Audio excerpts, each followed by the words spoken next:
Okay, just to make it official, hello.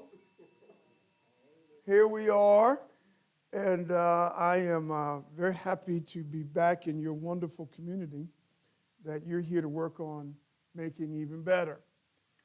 I was thinking last night about the last time I saw you. The last time I saw you, we were standing in the basketball arena. And it was it's amazing when you think back upon just a couple of years ago where the world was at that moment. The uncertainty, the confusion, the fear, and as leaders of this community, you all were on high alert to try to get this community through a moment that you just can't prepare for. And you did that. And now here you are. So I'm thrilled to be back in the conversation with you and continue this important work. I'm thrilled to be back. So I want to hand it off to your mayor and just have her share anything on her mind and thoughts that she has as we just ease into what is a very important conversation. Madam Mayor.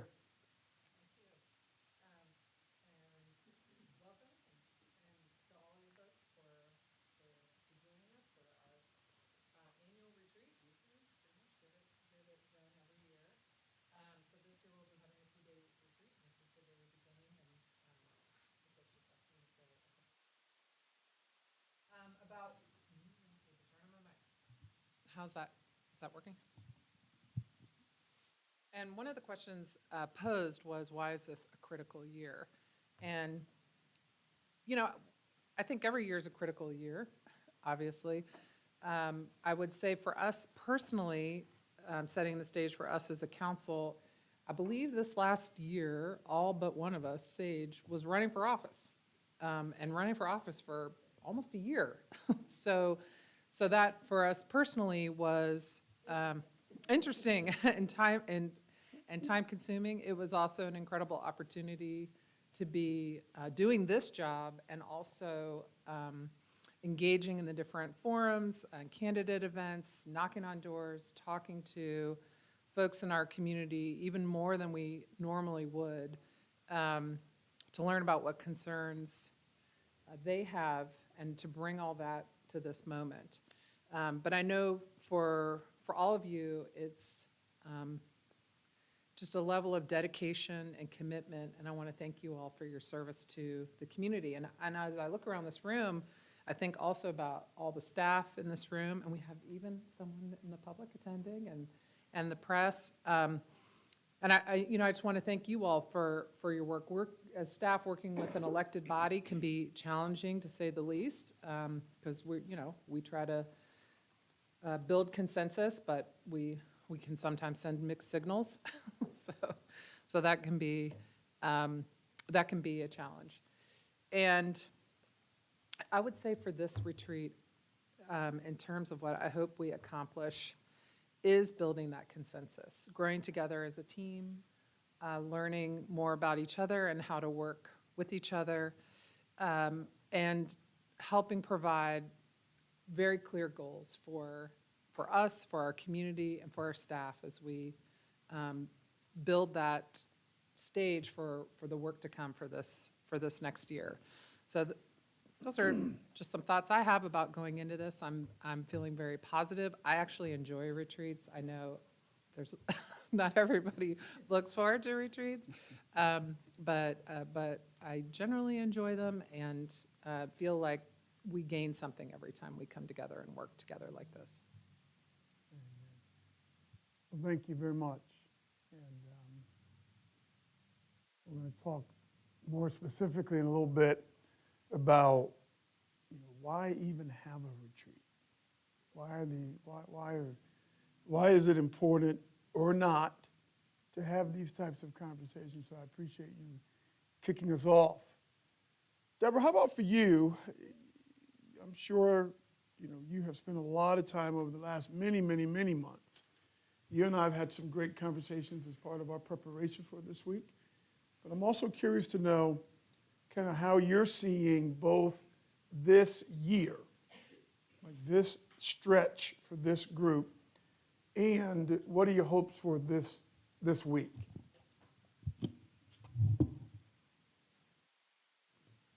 Well, thank you, Nicholas. And let me start by just thanking council. We've had a pretty good run over the past 2 weeks. We have been doing a number of things, checking in with our legislators, checking in with the community. We went to a new format for our agenda briefing work sessions. And now we're having a retreat. We had a council meeting this past Tuesday, so we've gone through a lot. So thank you for your time. You've given us and the community a lot. Why do I feel this year is important? And as the mayor said, every year is important, but this one seems like we possibly may be transitioning a little bit out of COVID. We may be on a different kind of budget trajectory. We may have a little bit of savings that we just may have some things from a resource perspective that we might be able to make more strides, I believe, and be more impactful in terms of enhancing the lives of the people that we serve. And so for this year, our expectation is that coming out of this retreat that we get clear direction about our priorities. I say that we have a little bit of flexibility, hopefully, and you'll hear that discussion tomorrow in terms of budget projections from a fiscal and financial perspective. But from a kind of strategic focus perspective, we've got to get focused. I know there are a ton of issues that this community is facing, but when we have, like we did several years ago, we had 32 priorities. Nothing is a priority because we just don't have the bandwidth to do all of the things that we know need to get done. So we've got to prioritize. And part of having retreats is to get that focus on whether those things that are the most critical. We've got critical paths. Got lots of decisions in terms of capital investments, in terms of operating. You all heard at the council meeting on Tuesday, public safety is huge in our community, and having the resources to shore up our police department and just make the investments that are needed also in public works. We need more people and staff in public works too. So we've got some challenges. We've got some opportunities, but most importantly, I think we have a group of elected officials, and I would like to say on the second day of Women's History Month, we got some hellacious, excuse my language, women, and we can do this, y'all. We can do this. So thank you, and turn it back over to you. Very good. Thank you very, very much. The perspective, being able to see it from behind, backwards, the current state of things, and then also be willing to look into the future and see what's possible. I have a few things that I want to share with you just to kind of start to shape our conversation. But before I show you that and talk through it, I can't really start in what I've got prepared for you to launch us without saying thank you first. I just can't do it. I was in Raleigh yesterday, and I spoke to 350 or so of your colleagues. And what I mean by your colleagues, these are people who, across the state of North Carolina, work in local government, finance, and budgeting offices. It was their state conference. And they asked me to come and talk about leadership, team, and culture. Last year, I couldn't do it. The dates just didn't work. But I told them then, as soon as you know the dates for 2023, please let me know, because I really want to come do this. They did. So I went there yesterday and I spent 2 hours with them. And I will say to you what I said to them. The reason why I said yes to go and spend time with them, the reason why I wanted to make sure that this year I was able to do it, is because I believe in community, just like you. I believe in community, and our country is made up of communities like this. And the majority of the communities across the country look and feel like your community, not the biggest cities in the country. This is the country. And I also believe in good governance. I believe in good government. And you represent both of those things. I don't think you can really have a country without both. So you represent that.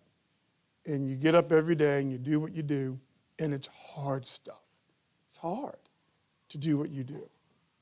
But you do it, and you serve. So I thank you for that. I thank you for what you do for your community, for people like me, families like my family. It's a big deal. And I know sometimes people thank you for what you do, and my hunch is you're so busy and just on to the next thing that sometimes it kind of goes in one ear and out of the other. But I'd like for you just at the beginning of our conversation, I'd like for you just to absorb my appreciation for what you do. And I'm speaking to everybody in this room. Whatever your role is in helping push this along and be better, it's a big deal. So thank you for the opportunity just to kind of say that. Now, here we are, our retreat for the year, and here's the agenda. You have a copy of that in front of you, front and back. That's what day one looks like. That's what tomorrow looks like. And that's the formal version of it with time blocks. But I want to just kind of break this into the conversations that we're going to have together. So day one, discussion number one is just kind of resetting the context. Before we dig into the content, let's just kind of reestablish the context. So I have a few things that I'm going to want to hear from you on, and a few things that I'm going to want to establish. And hopefully we can create this contextual frame to do the work in over the next 2 days. So that's discussion one. Discussion two, going from having a vision to actualizing the vision. So we're going to just kind of make sure we remember, okay, where exactly are we going here? And then how do we take the next step toward actualizing the vision that was created a few years back? So we'll do that. Conversation number three today, what is an effective, collaborative, governing team? What is that? What does it look like? I think it's important that we get really clear about that. And then our last conversation today will be, well, what are the internal barriers? Anything inside of this government team that may be slowing us down, may be getting in the way of stronger execution, may be getting in the way of the actualization of the vision. That's day one. Then we'll come back tomorrow, day two. Conversation number 5 is reviewing the priorities, seeing the accomplishments. There have been lots of them over the past year. That's important to do, because as hard as what you do is, sometimes you have to be able to see the progress you're making to keep encouraging you to do more of the hard work it takes to do what you do. So we want to see the progress that's happening. Discussion number 6, funding budget, challenges, opportunities. I read the paper this morning, and I saw that you've had your first open public forum where members of your community can come and contribute, share their perspective with you, what's important from a budgeting perspective at the beginning of the process.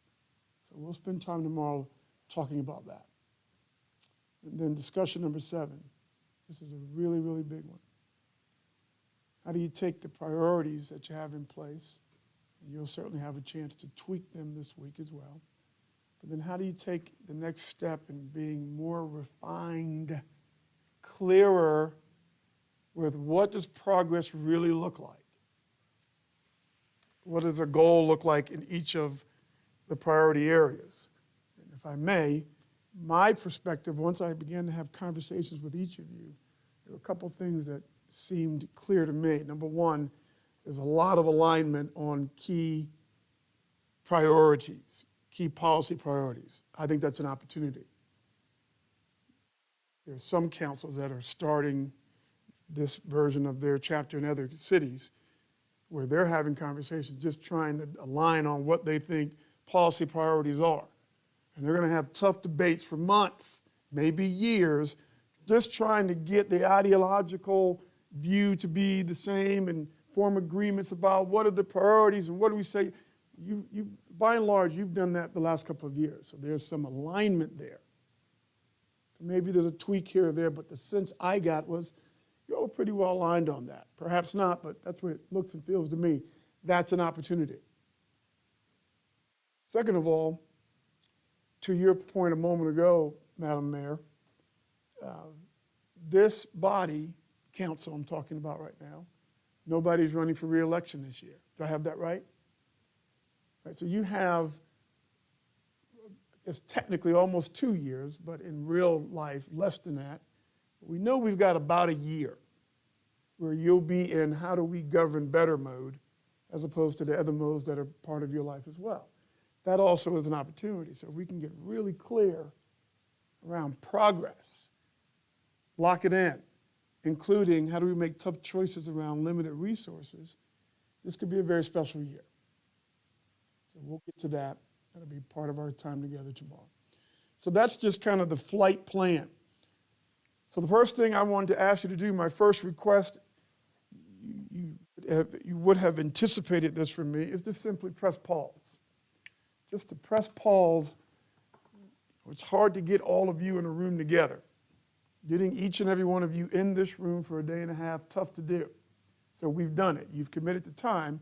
So I'm now going to ask you to press pause on all of the stuff and resist the temptation to be distracted or zone out or run out, all the stuff. Just see if you can press pause on it and be all in for this conversation. I want us and I want this community to get every drop from getting all of you in this room for a day and a half. And perhaps, today and tomorrow is the launch point for this to be your best stuff yet as a collective team of leaders of this community. Perhaps this is the beginning of a really special stretch. Perhaps even you'll look back and see this stretch of time where you had a consistent group of leaders who had a fair degree of alignment, focus. Perhaps many years from now, you'll look back and say, man, this was really an inflection point for the city. Take a great deal of pride in that. I, like you, your comment a moment ago, when I finished my comments in Raleigh yesterday, a few folks came up to me and said, hey, listen, appreciate you coming and blah, blah, blah. And they asked me, where are you going next? I said, well, I'm heading to Asheville. So let me tell you about a group in Asheville you may not even know. Now, these are all people who do what you do across the state. And do you know every person I talk to? I think I mentioned it to 3 or 4 people on my way out of the door. They did not know the special thing we got going on up here. I said, really? And 2 of the people I talked to, they said, is that the first time that's ever happened in the state? I said, I think it is. I'm pretty sure this is the first time. So as I shared with you back in 21, the first version of this, you're now in your 3rd version, if you include last year now, this is a big deal. So you don't point at it, I'm sure, you just do your work. But I'm going to keep pointing at it as the big deal I know it is. And I want you to collectively and individually be proud of it. It's a really big deal. But you got to do the work. Because if you actualize your potential, then I think years from now you'll look back and we could have done more. So let's not do that. Let's do the work. So I'm going to invite you to press pause now. A few requests that I have of you. These also will be familiar to you. But I feel it's important that I share with you some things that I think will help us be more successful, get more out of today. So the first request is indeed, I'm going to ask you just to stay present, stay actively engaged in the conversation. Have a view, share a view. Be willing to thoughtfully dig into your own perspective and share it. Be straight, be direct. Generously share your perspective on anything we're talking about. Be willing to be provocative. Be willing to push this team. Care enough about all of this, care enough about what this team is trying to create, that you're willing to be provocative, push it, ask the question. You'll find the right tone to do it that supports the relationships. You'll find the right tone, I trust that. But say what needs to be said that will help take this conversation forward.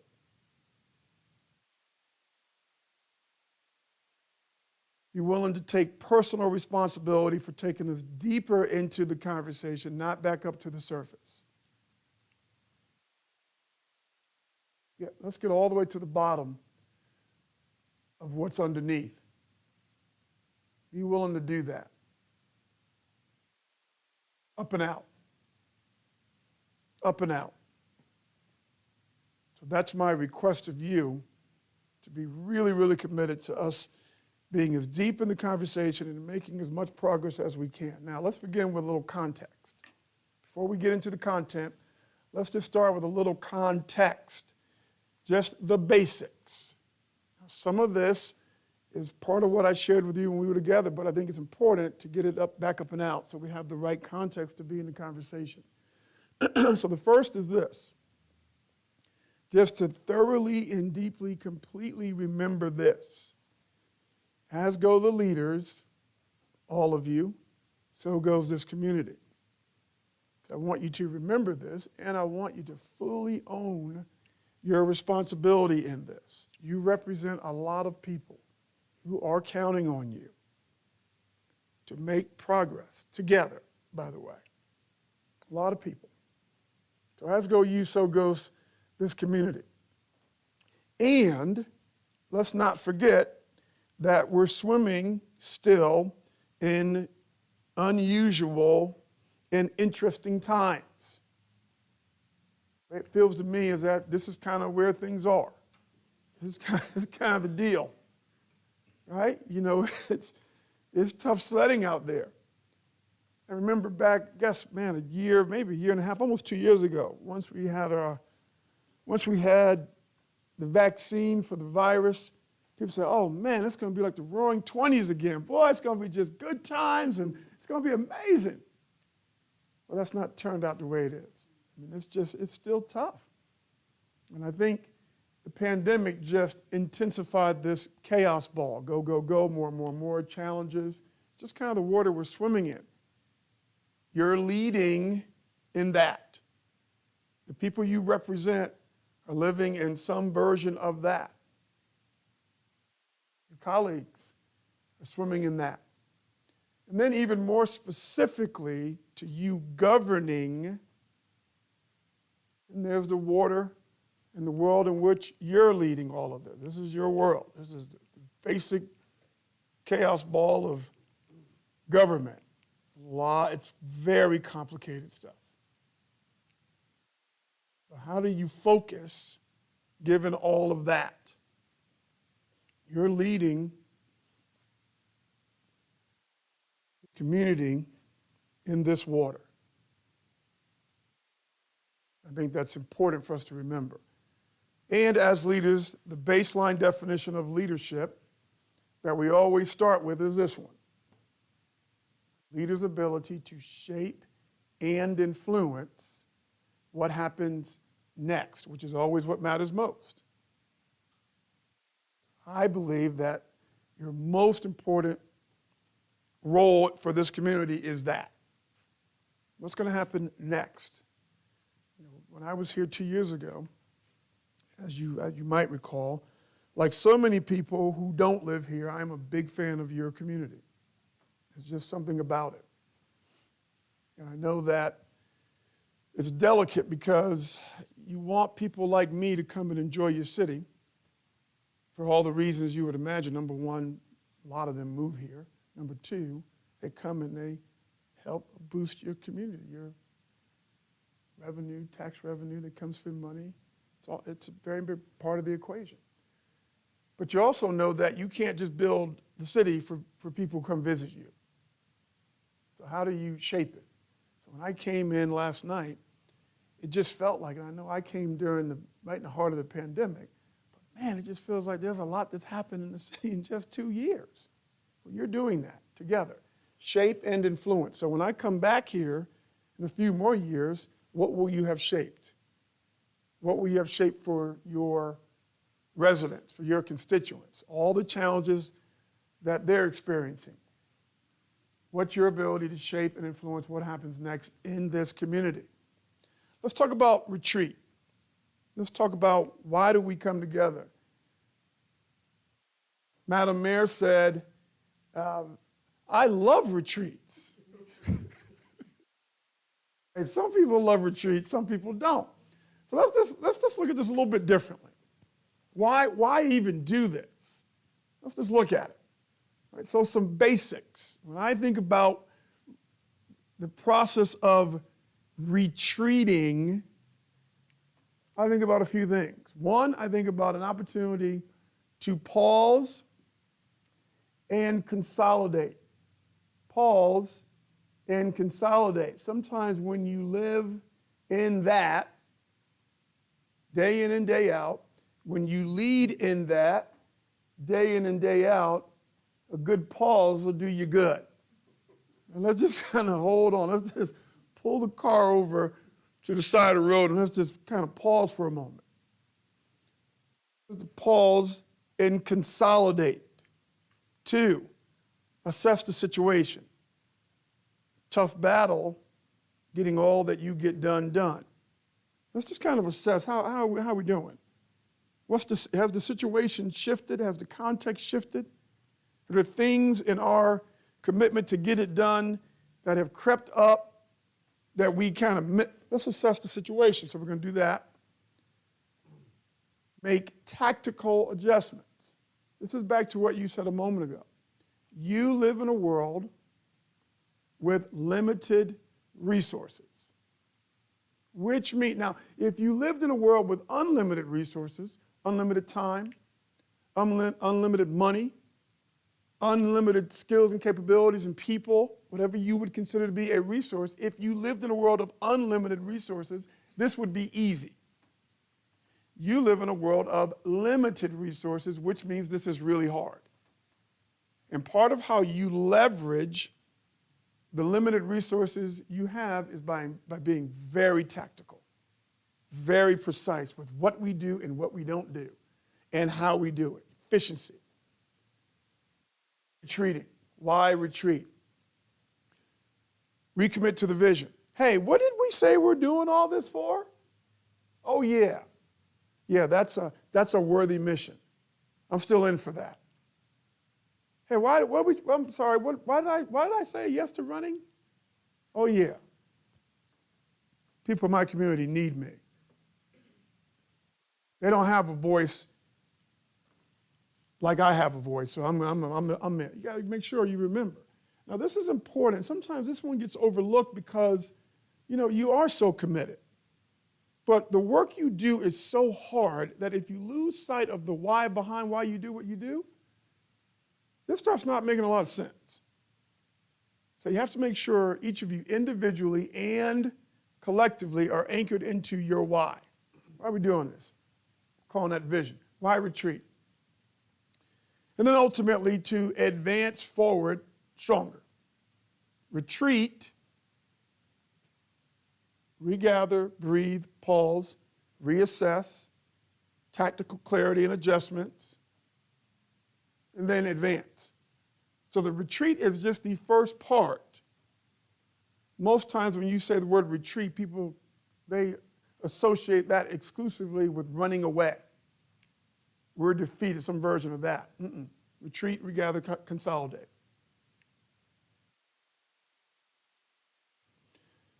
Now, one final word on this before I get your view on a couple things. Don't forget the consolidate part. In my mind, that's one of the most important components of all of that, the consolidate part. By definition, to join together into one whole. Unite, strengthen. That is literally what consolidate means. So that's part of why, in my mind, this is so important for you to take the time. I know it's hard to get here. You have a lot to do in all your roles that you play in your life. But to be able to come together and consolidate, strengthen your collective power to shape and influence what happens next is critically important. Know this, but I'll say it. Whatever your individual vision of what you want for this community, your best chance to do that is together. Period, full stop. That's consolidating your individual power. Now let's get you in. Let's get you in. Now we're here. We're here in the room. We're here physically. You've cleared your calendars. You're here. I'm curious to hear from each of you, and I want to kind of do this a bit speed round style. We talked about it during our one-on-one, so I'm sure you have several things that are on your list of important things that we've got to do this week. I'm asking, go right around the room, I'm asking you to share your number one. Here's the most important, there's number one on my list of most important outcomes. Here's my most important outcome that I think we have to get to today and tomorrow. All right, let's start here, Brad. What's your number one? You want to start at Deborah's side? We'll warm this up for you, Maggie. Okay. Let's get this candle lit. I always answer this question at these events from a staff perspective because I think one of the things that staff would always like to see coming out of these events is an energized unity.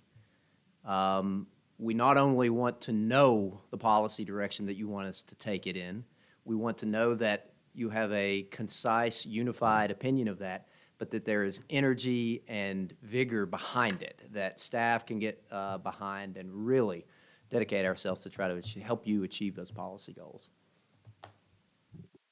Thank you, Brad. So last year was my first retreat with this community, and the retreat was really transformational for staff because we got really clear policy and priority direction from council that helped us really reorganize how we deliver work, how we prioritize projects.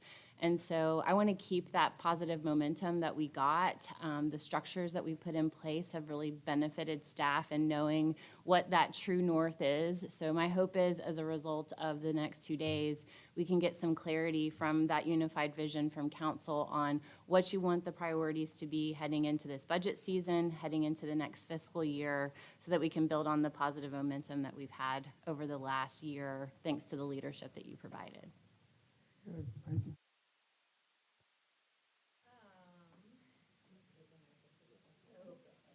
Okay, that looks like the right button. What's the one thing? I mean, it's some of the things that have already been shared leading up to like the way that we're gonna spend our time together is really, like, coming onto this council, I've talked and spent time with each of my colleagues. We all want more affordable housing. And that's awesome. We actually agree on that. And so I wanna go, what kind? I want to like take it to the next level. I want to burrow down a little more so that we take all these priorities that are 1 or 2 words and start getting some clarity so that I can be part of the workhorse team, you know? Like once we get some clear direction, then it helps me know how to step into this team that's already been working together quite a bit and how to kind of fill gaps or what have you. So having kind of unified direction with crisp and focus goals under our priorities, gets me really excited and passionate about joining this existing team. Maggie, can I ask a follow-up question? Mm-hmm. a couple questions. One is, how you're a new fish to this, right? Mm-hmm. Right, new fish. Yep. We love new fish because, you know, the new fish, when you put a new fish in the water, the new fish sees all of the elements in the water. That for the fish who've been in the water for a while, those elements can start to become invisible. So the new fish sees everything. And of course, the question that new fish tend to ask is, well, why do we do it that way? Why do we do it that way? And what do the fish who've been in the water for a while always say in reply? Because we always have. Right. So for you, one, what's it feel like now that you're a part of this group? What's that been feeling like? And then the second question is, talk a little bit about your early experience of the distinction between being part of the staff team, which you were years ago, and now being an elected official of the community. Two big questions. What's it like joining the team? I mean, genuinely, it is pretty exciting and pretty hopeful. I mean, just think of any counterpart city that has a mix of political parties, perhaps, that has just like really wide-ranging philosophical views on government. And like to blend a little, when I worked for the city in 2008, there's just so many democratic values that I think that we all share that like our bodies didn't before. We were fighting cats and dogs with the county. We are now having our retreat in a county building. And the commissioner was like, sure, come on down, no problem. Like, so our community has really gone in a place where we are closer and closer together than we ever have before. And I feel that from having spent 7 years on the staff side and really seeing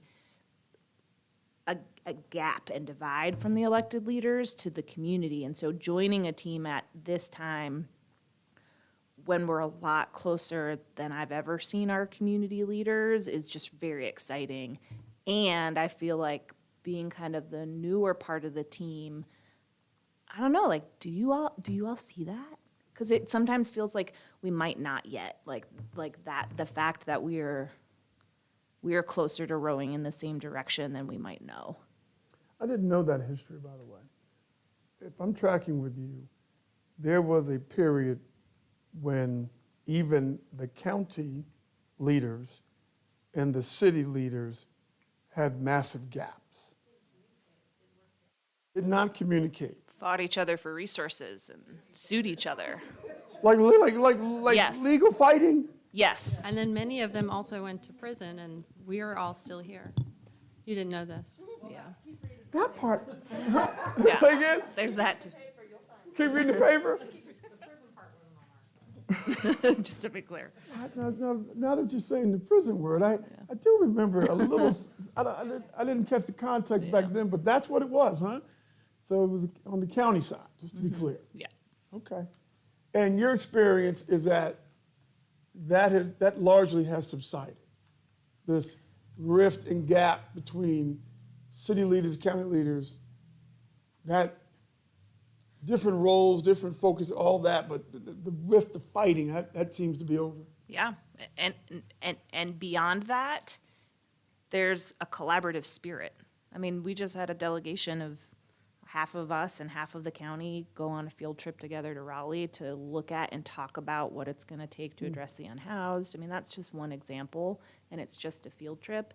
But I think that the idea of collaboration across our governments is emblematic of this community, more and more people having a shared vision for our community. And again, the priority areas that you all prioritized last year on council, like, we all kind of want to keep going towards them. You know, like, sure, there might be some tweaks, but like, I don't think that happens a lot.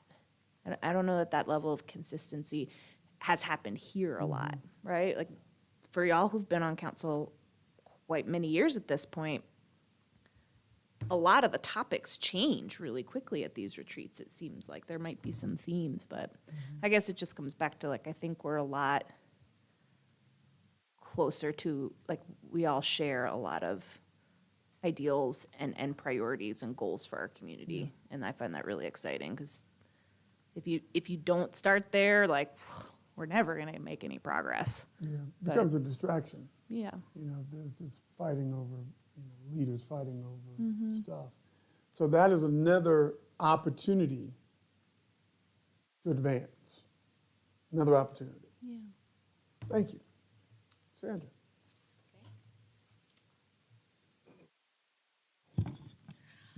What is the most important outcome that must be achieved during this retreat?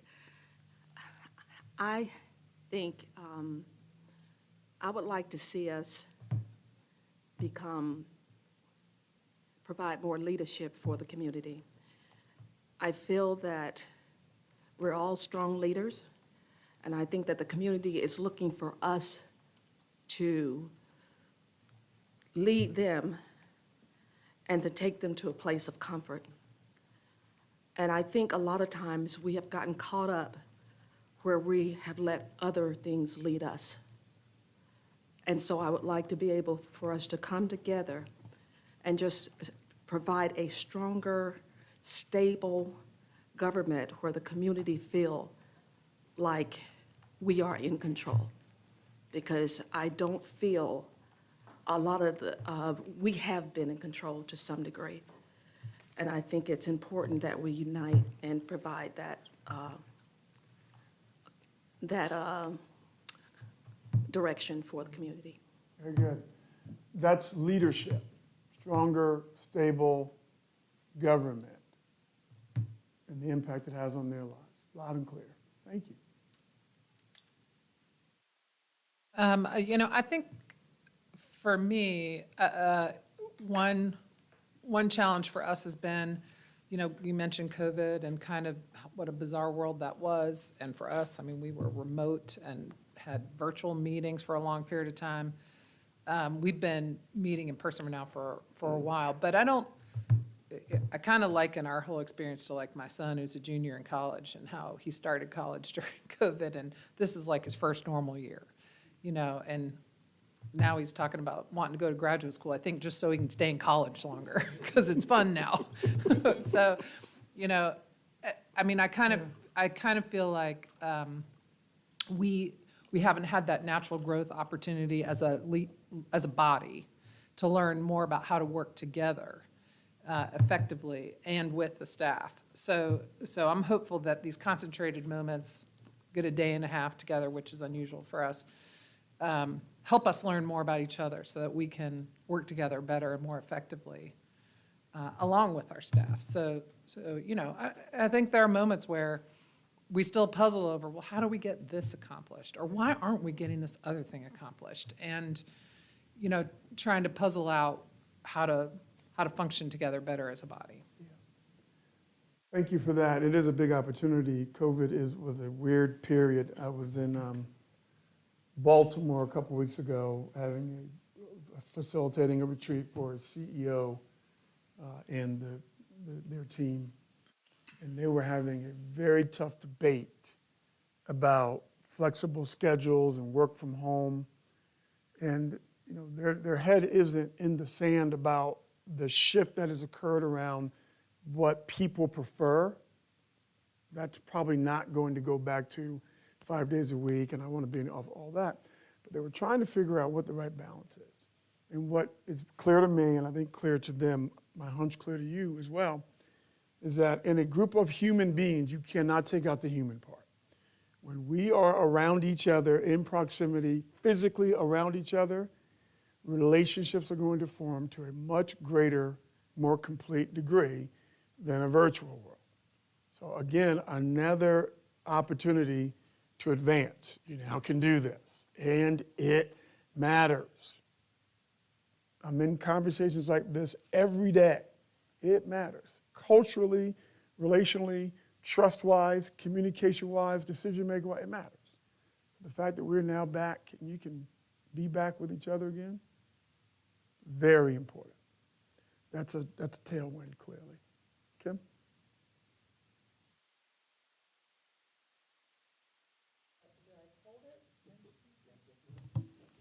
Thanks, Dan. Logistics, preach. Number one, that we stay open to possibility, but grounded in reality.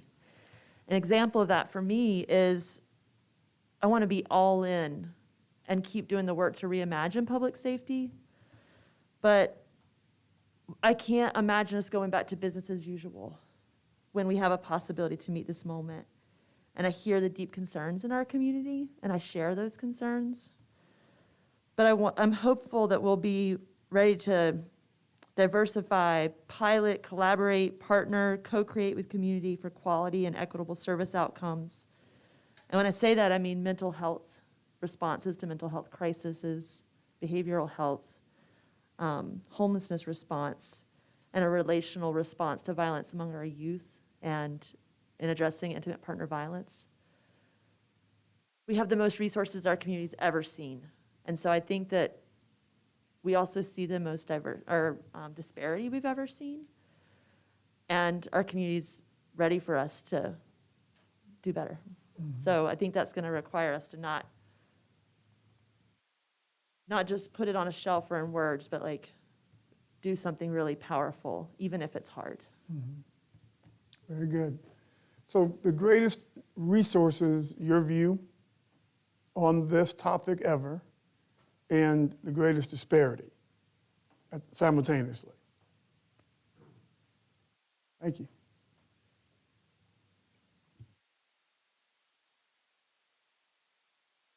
I know, I can't figure my own out.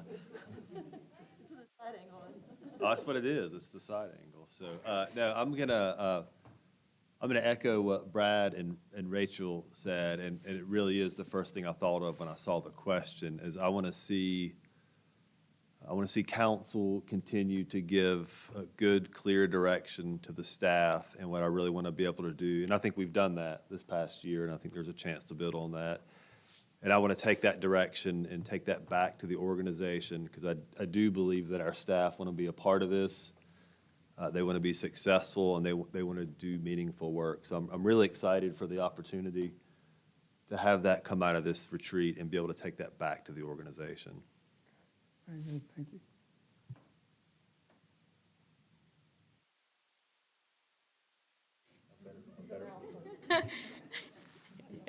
Can't do my own. That's so funny. Thanks. So,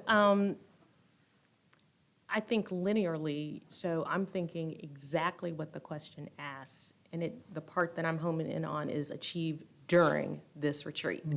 So it seems to me that I'm leaning into staff and what you said. So for me, and you already picked up on what my goal would be in the one that says recommit to the vision. So my hope for today is that we think on a macro level, what we would like to work on for the next year as a unit, and then it ties in without regard to which specific issues. So, for me, housing, all of that, equity. But I want to be able to, every time when something comes before me or in conversation over the course of the year, be able to come back to this day and say, this was our vision, and how is what I'm doing on a micro level in alignment with what we decide as a group today is our vision. And as far as recommitting to the vision, I want to be able to leave here committed to doing what I say I want to do. I don't want to be in a position where I say I want equity, but then time and time again, the actions we take aren't equitable or may cause harm. I just pulled that out, so I hope that even made sense. But a macro understanding of what we as a unit want, and a commitment to, with specific instances, to be able to tie everything we do into what we decide we want to do today. Right, so you're using it, thank you for that. You're using the word, you said linear, right? Alignment. So vision, we'll just use the star as an example of vision. We're trying to get here. So in the next 12 months, we'll call it, we know we've got a big vision that was created. We're going to talk about that a little bit later. But for the next, if I'm tracking with you, the next 12 months, we'll call it the vision of what we're going to do to push this along for this community. And you want to be committed that if we're down here and we're trying to get here to this 12-month vision, you want to make sure that you're committed to the actions that keep taking you toward that vision. You don't want to be taken, right? Okay, wait a minute. We're not going, this is not helping. So if we can get clear here on where we want to be 12 months from now, vision, and then start aligning decisions, actions, behaviors in service of this way, you'd feel good day in and day out as a representative of your community. Okay, we did it. And then we get to next year, we do it again. That's what you mean by linear. Let's not say we're going here, and then the actions and choices don't align with what we say, where we say we're going. When that happens, how does it cause you to feel? Frustrated, depending on what the issue is, disrespected, lied to. Right. Yeah. So and each of you have your own version of that. That's what makes this so challenging. That's why this conversation, retreat, then advance, is so important. Because as a group, you only get one of these. So you're having to take lots of different perspectives on, well, what are we going to do in a year? Consolidate it, strengthen it, clarify it, commit to it, align the choices, the actions to it. That's what makes this conversation so important. Because if you don't walk out with some version of what are we doing for the next year, how are we going to advance all 6 of these priorities specifically, if you're not able to do that, then you step out and everybody's taking all kind of action and it just becomes very messy very quickly. So I appreciate you sharing that because I think it highlights why retreating, then advancing is so important. Sage, how about for you? Hey, I got it. First try, too. Might be the angle. I guess at first would say I agree with really everything that's been said, and I appreciate everybody's input. Like the mayor said, I also have a junior in college who's feeling like they just had their first year, like normalcy is coming back. And I think we're at that similar place with the city, or that we feel like we're getting there, but our operations aren't necessarily there yet because we're still so understaffed and so on, but it feels like it's coming. So for me, the most important outcome is really that we stay the course and that we perhaps double down on our efforts. And if only because we all seem to, like Maggie said, have this symbiotic set of goals, as long as we're getting there honestly and with direction, right? And I think this is a perfect time to really just focus. What interests me is what, I think it was actually Esther that said this too, at this point last year, I was the only one not running for office. And I think those years when people are running for office are a little bit different. And I remember having a little bit of, side comments with staff, like, well, this is going to get interesting, and it's going to be a lot of these like lefty, statements, like way up here, big, bold statements of we're going to do all these things. And so maybe this is the grounding moment for that. No one's running this year, and we're able to just like really focus on efforts. And I think that's really the outcome I would like to see, just cohesive. We're working together. We understand the goals. Staff understand our goals, and we just act because we can, and it's the time, and because normalcy is coming back. Yeah. So I bet that was interesting for you to be there. I thought it was going to be worse. It really wasn't that bad. So, no, I was glad to be left out. I was glad to be left out. But I think there were times where at the dais we'd be in a council meeting and like some really re-election statements were made when it was really just like we need to make a decision here. And I remember those little zings and stuff, but it really wasn't that bad. It really wasn't. Y'all handled it very well. Well, let's be clear. That's going to happen again. Yeah, every other year, apparently. And So that's this the is the deal, year it won't. Right? And here's the thing. It's all good. Listen, that's just part of the arena in which you lead. That's just part of the terrain. And in a year where you don't have that, it is essential that you make progress. It's essential. That's why this conversation this year is so important.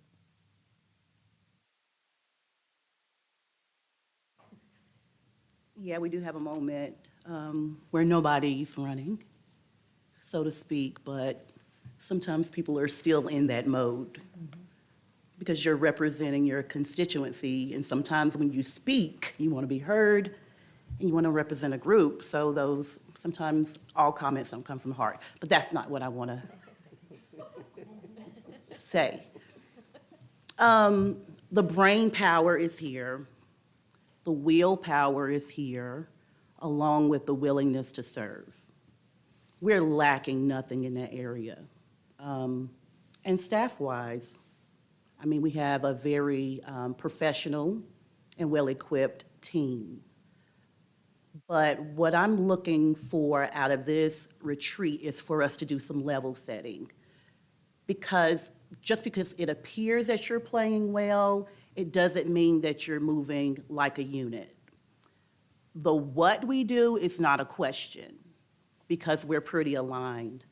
I can vibe with any topic that anyone presents, but it's how we get there, the tact we use, the tactics we use, who we pull along, how we work collaboratively. So level setting, forming a true team, and moving like a unit. And we're going to talk a lot about, I like your language, moving as a unit. We're going to talk about that. Thank you. Deborah? So everything they said? No, just kidding. What I hope we get accomplished is not only kind of what Shanika said about the what, but the how. We need a little bit of clarity about roles and responsibilities and where that space is for us as a staff to work and support council in your role as public policymakers and staff as kind of the administrative arm that hopefully helps accomplish your vision, the community's vision. And so I think it's everything that has been said, but it's also clarity on the how and in terms of roles and responsibilities. So hopefully when we come out with this list of priorities and goals, we'll have clarity about, okay, staff, this is your lane, right? So. Okay. So I want to talk a little bit more about that one. So back to tactical adjustments. In a world of limited resources, your tactical choices become critical. It can be the difference between we got it done and we didn't. So part of the conversation that you seek this week is what I'll call a clearer distinction between the role of staff and the role of council. Now, I'm curious, help me with this one. Remember that group I said I was with yesterday that represent governments from all across the state? As a percentage of local governments across the state, how government teams, elected and staff members, do you think have clarity of that role distinction between elected officials and staff? And I'm not asking rhetorically. I really do not know, is this like normal to have some fuzziness, or is it abnormal? It is normal, but I think it depends on that elected body and the staff. How comfortable are they in terms of navigating that space, right? What percentage?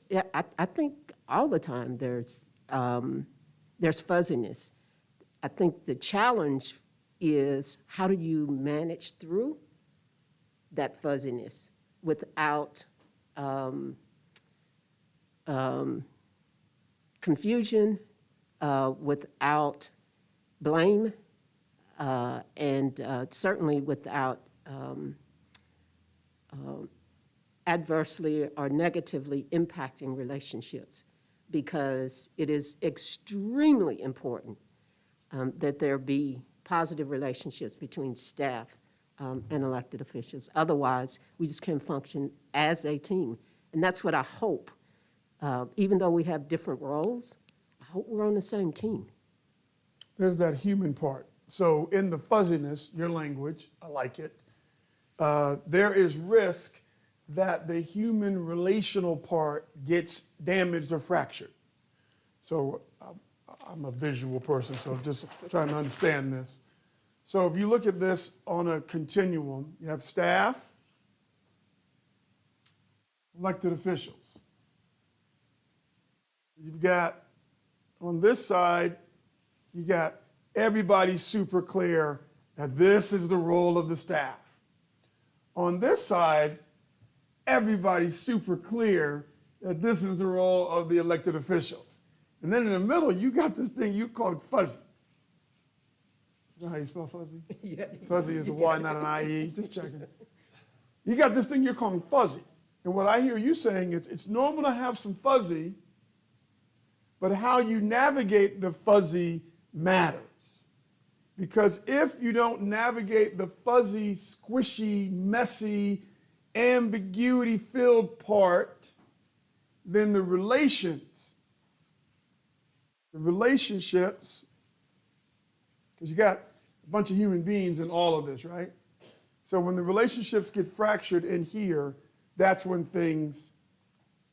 you now have, my language, you now have thrown up a barrier to making impact on the community. Now outcomes and impact become at risk. Am I tracking what you're saying? Yes, sir. So not abnormal to have some fuzziness, but how we navigate it is critical. And do we need to get better at navigating it Yes, as sir. a team? I think we do. Okay, what do y'all think? Sorry. I don't want to dive into this, but I want to get a temperature check on this one. So again, linear. So can I repeat what I hear you're saying, even though then you Absolutely. didn't exactly say it this way, and have a little more room? I feel like you're saying, y'all stay in your lane, I'll stay in mine, right? No, I'm not. Yeah, that's I'm what- trying that's to just help what you, you're actually. hearing. Right. This is what I'm hearing. And Hold so on a when, second, I'm sorry, I really apologize, but I appreciate you saying exactly the way you said it. There's Okay. what the person said, then there's what we hear. right, And you're saying, you're not saying she said that, you're saying, right. that's what I heard. And I feel like I said, you Very did good. not say this. Yeah. But here is what I heard. So if I'm going to give a clear example, I would say staff operations, council policy. So anytime one of my colleagues decides to delve into operations, we're now in that fuzzy space. And then it potentially puts staff in an awkward position because I don't know that they would say to me, Antoinette, stay in your lane, right? For fear of losing your job or whatever. So that's what I'm hearing, and I just chose those two as clear, defined spaces. I guess we could come up with examples of what might be fuzzy, but that's what I heard you saying without actually saying that. And I just wanted to step in to see if that's what you wanted to really meant, so that to maybe take that burden from you in case that's what you meant. Sorry. Listen, I mean, so is hold on a that second. what you're saying? I'll respond first. So you see the way I drew this? What do these look like to you? Right. So I think you can, listen, we call road clarity, lanes, distinctions, you can call it a lot of things. Again, in a world of unlimited resources, none of this matters. You just go get more. Throw more money at it, throw more people at it, throw more time at it.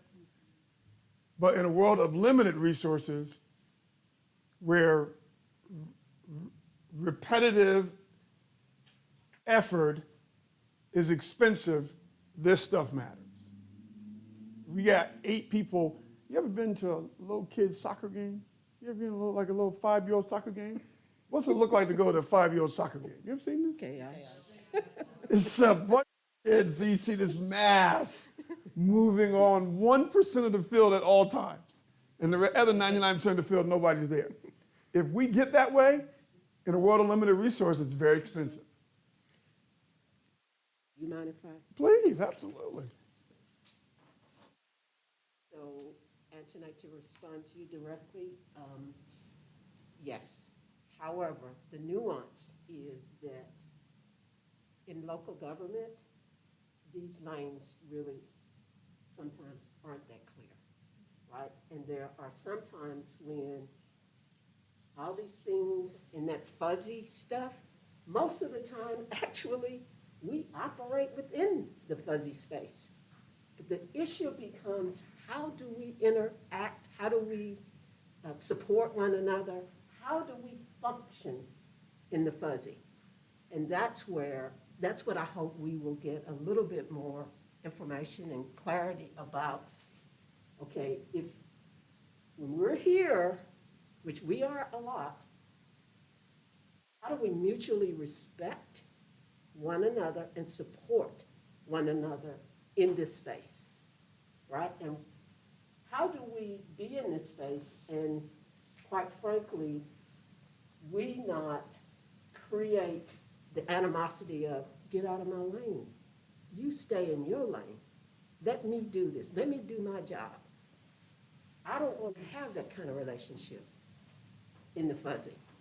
I want us to have the opportunity to say, think you may have, can you just let me do this one?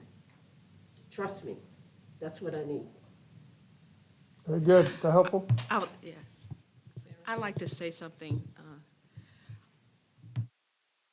I think a lot of times whenever you see fuzzy, it's only because somebody doesn't have enough information or someone does not understand, So I'm thinking that if we more or less, when we talk about give clear definitions of roles and positions, I think we sort of need to have that conversation as to what those roles entail and what is the outcome or what is the consequences or what, so we can look into those decisions. Because it's easy for us to say, we think staff should be doing X, Y, Z, where we don't understand all the nuances and all the things that can impact it. And then when they're talking to us and saying, no, but this makes sense because of, if we don't understand, you see what I mean? We're still in that same place. So I think basically where the fuzziness is, we just need more clear information, sort of to help, sort of clear up a lot of the fuzziness, if I should say. Yeah, I appreciate it. I think information, clarity, and agreement is going to be important on this one. It's going to be really important. I think one of the compounding factors for us is more than other governing bodies, we're under a spotlight. I mean, we're probably the cover of the paper and the nightly news like every day. I mean, you'd think nothing else was happening in the world. And so I think, council feels a great deal of, need to be responsive to the community. We get emails, we get calls, there's social media conversation. I mean, constant. It doesn't ever let up, and it's pretty intense right now. And so we know we're a policymaking body, and that is a slow-moving process. That's a time-consuming process.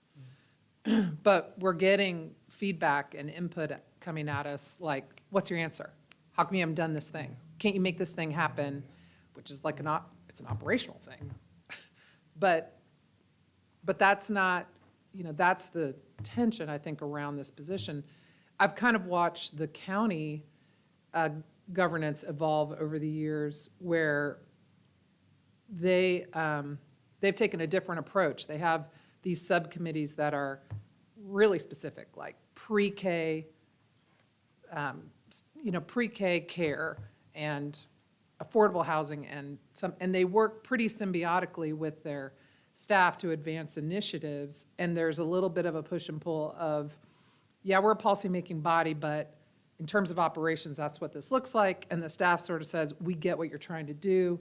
Here's our suggestion on, I mean, they're kind of they blend it a little more, but they don't have the intense spotlight. They don't have the treadmill, going as fast as possible. I think in a perfect world, we'd have more time. We'd have, we wouldn't feel like we need to respond in a moment. And it can get pretty, sometimes I think that kind of aids our additional fuzziness. So I just point that out, that we don't have ideal conditions to address this. So we're trying to, and I think it's great we're having this conversation to try to do this better. Yeah, I'm gonna keep showing you this. Now, so there's already some pre-fuzzy that already exists, right? And that's relevant. Again, back to this meeting I read about in the paper this morning. That's real, man. People they have pain. They want answers. They want progress. They want it faster. So that you're going to feel as a group of human beings, not positions, human beings, you're going to feel that. And that's when that middle segment can get messy. It's almost like the last part that you're talking about.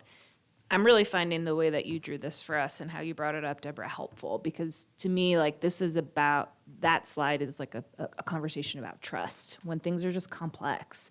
And what you just brought up, Esther, makes me think that this is actually maybe more of a triangle, right? There's staff, elected officials, and our neighbors, the public, right? And there's a lot of fuzzy in between all of it, and we're all responsible for the relationships between all of it. And there can be different times where the news draws everybody's attention towards one side of the triangle, and that can compromise another element of it. Is the picture making sense, right? Like sometimes, it's an election year, and so one side of the triangle tips in one way, you know what I'm saying? So I don't know, I just feel like acknowledging that this fuzzy exists, and when each side pulls us in different directions at different times, and that can sometimes challenge the way elected officials and staff interact when our neighbors are frustrated and upset, and we want to be responsive, and so that's tempting to be like, why isn't our water on, and come at staff without the human being side of it. So just want to broaden the metaphor to how complex it all I is. have an example of how the fuzziness is hard for me, and sometimes, I'm sorry, I didn't realize you put your light on. It's come to light recently. I've actually been thinking about this philosophically about how to approach it, because maybe it's the triangle example, but I'm speaking directly around public safety or lack thereof, the understaffing of, and I want to be able to say, as a policy, we would like to have a fully staffed police force, go. But there's so many complexities to that issue that I don't understand how to set a goal that is achievable without getting very operational, to understand why it is the way it is and where we might be able to tweak to even be able to give advice. And I think that's one of these fuzzy things for me, because I want to say, here's the goal, good luck. But really, it's too complicated. And I don't know too many big decisions we make that don't get a little bit operational. And I don't know that that's the right path. I've actually struggled with it for my entire 2 years. I think that's fair. When I think about your counterparts in Washington as a member of the country, interested citizen, I sometimes hear about these massive bills. And I mean, I hear the number of pages in the bill. That means hundreds and hundreds and hundreds of pages. So my hunch is that's their version of what we're talking about. Before you can vote as a United States senator or House of Representative, you have to have your staff help you understand the technical operational component of what's in the bill that you're about to go vote, thumbs up or thumbs down. So inside of that, I think it's a great example. I think it's a great example that inside of that, yeah, there has to be some way to have the role that you all play operationally, the specifics of the details, be conveyed Q&A understood so that you all can make policy decisions. I think it's a great example. I kind of have, did I jump into you? Go ahead. No. I just wanted to go back to the word that a lot of us use, moving as a unit. And when you move as a unit, nothing pulls you outside of the unit and no one moves ahead of the unit for any reason. So when we're in that fuzzy zone, it seems like somebody needs to take leadership to call it, like, okay, we're in the fuzzy. Let's reestablish roles and Really good. responsibilities so that we can do what we're elected to do, Yeah. what we're skilled to do, and staff can do what they do best. So in that fuzzy moment, let's just not navigate and hope that everybody leaves feeling good about one another, like doing that level setting again. Situations come and it gets a little muddy. Who calls it? And how do we host that conversation so no one feels like they're doing an injustice to staff because we already push and overwork you all enough, or we're not answering to the people that we live beside who might just knock on the door if we don't make a decision in a timely fashion. So I don't feel good operating in the ugly and just expecting grown human beings to to leave a moment feeling okay, because we have to answer to other people and we have to come to work every day. So how do we manage the fuzzy? Okay, very good. And maybe the first step, and I really like this, is we might need a way to, somebody to let everyone else know we're in the fuzzy. So you know how when you were a child and you were like elementary school and they taught you fire safety? I think we talked about this a couple of years ago. And everybody knows this. If you catch on fire, what somebody say? Stop. Right? We all know it, right? The training of what to say and what to do is still there.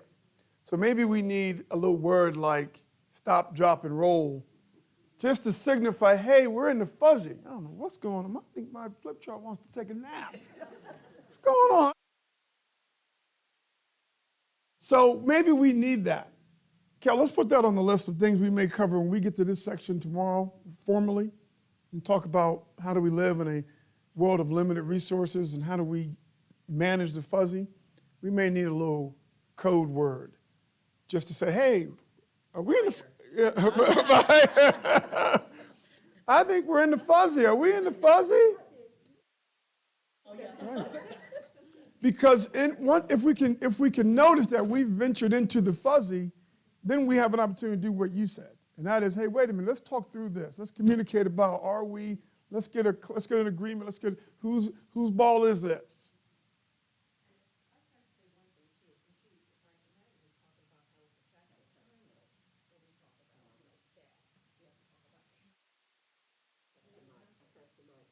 Okay, I'm sorry. Yeah, but anyway, what Maggie was saying about it's a triangle, and when I was actually made my statements about to lead, and the thing is, we have got to do that and set the expectations to the community, and that's what I was talking about, where sometimes I think that we have gotten to the point that we're more responsive as opposed to actually leading, and we're just responding to everything that comes across our desk. And that, to me, caused chaos. So, and that was the reason when I was talking about the leadership, we need to set those same expectations that we talk about between us and staff with the community. That way they have a clear understanding of what the process is and when we can take care of the needs that they need. Because right now, because we've conditioned them to think that automatically we respond. But we need to set guidelines and set things up as to how we respond, and then let the community know, so that way they're not disappointed and they're not, waiting on us and saying we're not doing this and that. We need to establish that triangle and communication and leadership and expectations through the whole system. Very fair. Antoinette, I think you wanted to get in earlier. I did, but it was really more of a question, and it might be a question for Brad, because I think about piggybacking off what y'all said and used an example relating to policing, and then we hear from community members, give folks a raise, that kind of stuff. So immediately my mind goes operational, right? And then so in my mind, the way to move in this fuzzy is to make it less fuzzy. By that, I mean, Brad, what if 4 members of council said, Deborah, we want you to give police a raise? Is that permissible? Well, I feel like the budget is, it's this amount for the whole department, not Johnny gets $3 more than Benji Yeah, gets. and I don't think this is a Brad question. Yes, we can do that. Yes, during the budget process, we can say, hey, we want all employees in the city to have, whatever, 5% raise, but we want the police department to have 10% raise. Okay. I mean, But I don't only think during the there's any budget, so- question that within the context of the budget process, that is, I mean, what's operational is Deborah talking to HR about who gets what pay, how that fleshes out, what rank gets this pay or that pay, the chief in terms of how he uses it for hiring or whatever. I mean, there are, those kinds of below on the S side. But that's during the budget season, so like then outside of You could do budget, it, you can do it outside the budget season too. But at any point, it's still 4 people. 4 of Yeah. us to take it out of the fuzzy. Because, so what I'm saying is Yeah. if I go Oh, to you mean Deborah from and a say, voting girl, perspective. right, because then you're in the Yeah, fuzzy when if you it- go by yourself. Or even if 2 of you go, then you're in the fuzzy. But then some leader amongst us says, fire, we need to decide as a group Yeah. to make this specific request. Well, and I think that is a really important discussion, and we talked a little bit about this, and that is, to direct the manager to carry out an action always takes 4 votes, right? One person can't just say, I want you to go give everyone in the police department a raise. I mean, you have to have council direction. But we have a lot of stuff that isn't necessarily an act, like go implement a program or an action. It's one council member saying, I want all this information, or I want all this, we have kind of treated it like, for the rest of it, any one individual can request things. That can get a little fuzzy. And that's kind of a different fuzzy than this. That's We're more, definitely gonna get to that version yeah, of it, that's a little bit of. because that's the conversation of life in a world of limited resources. Yeah. So does that help you that if you bring along 3 other council votes, now you can shift policy that will then get translated into operational execution? See the distinction? I do. And for me, the way I think about it is the more we're in the fuzzy, the longer it takes to get to that North Star. No question about it. Because you'll knock around in here for a very, very long time. So there's 2 possibilities. Number 1, get better at managing it when it is fuzzy.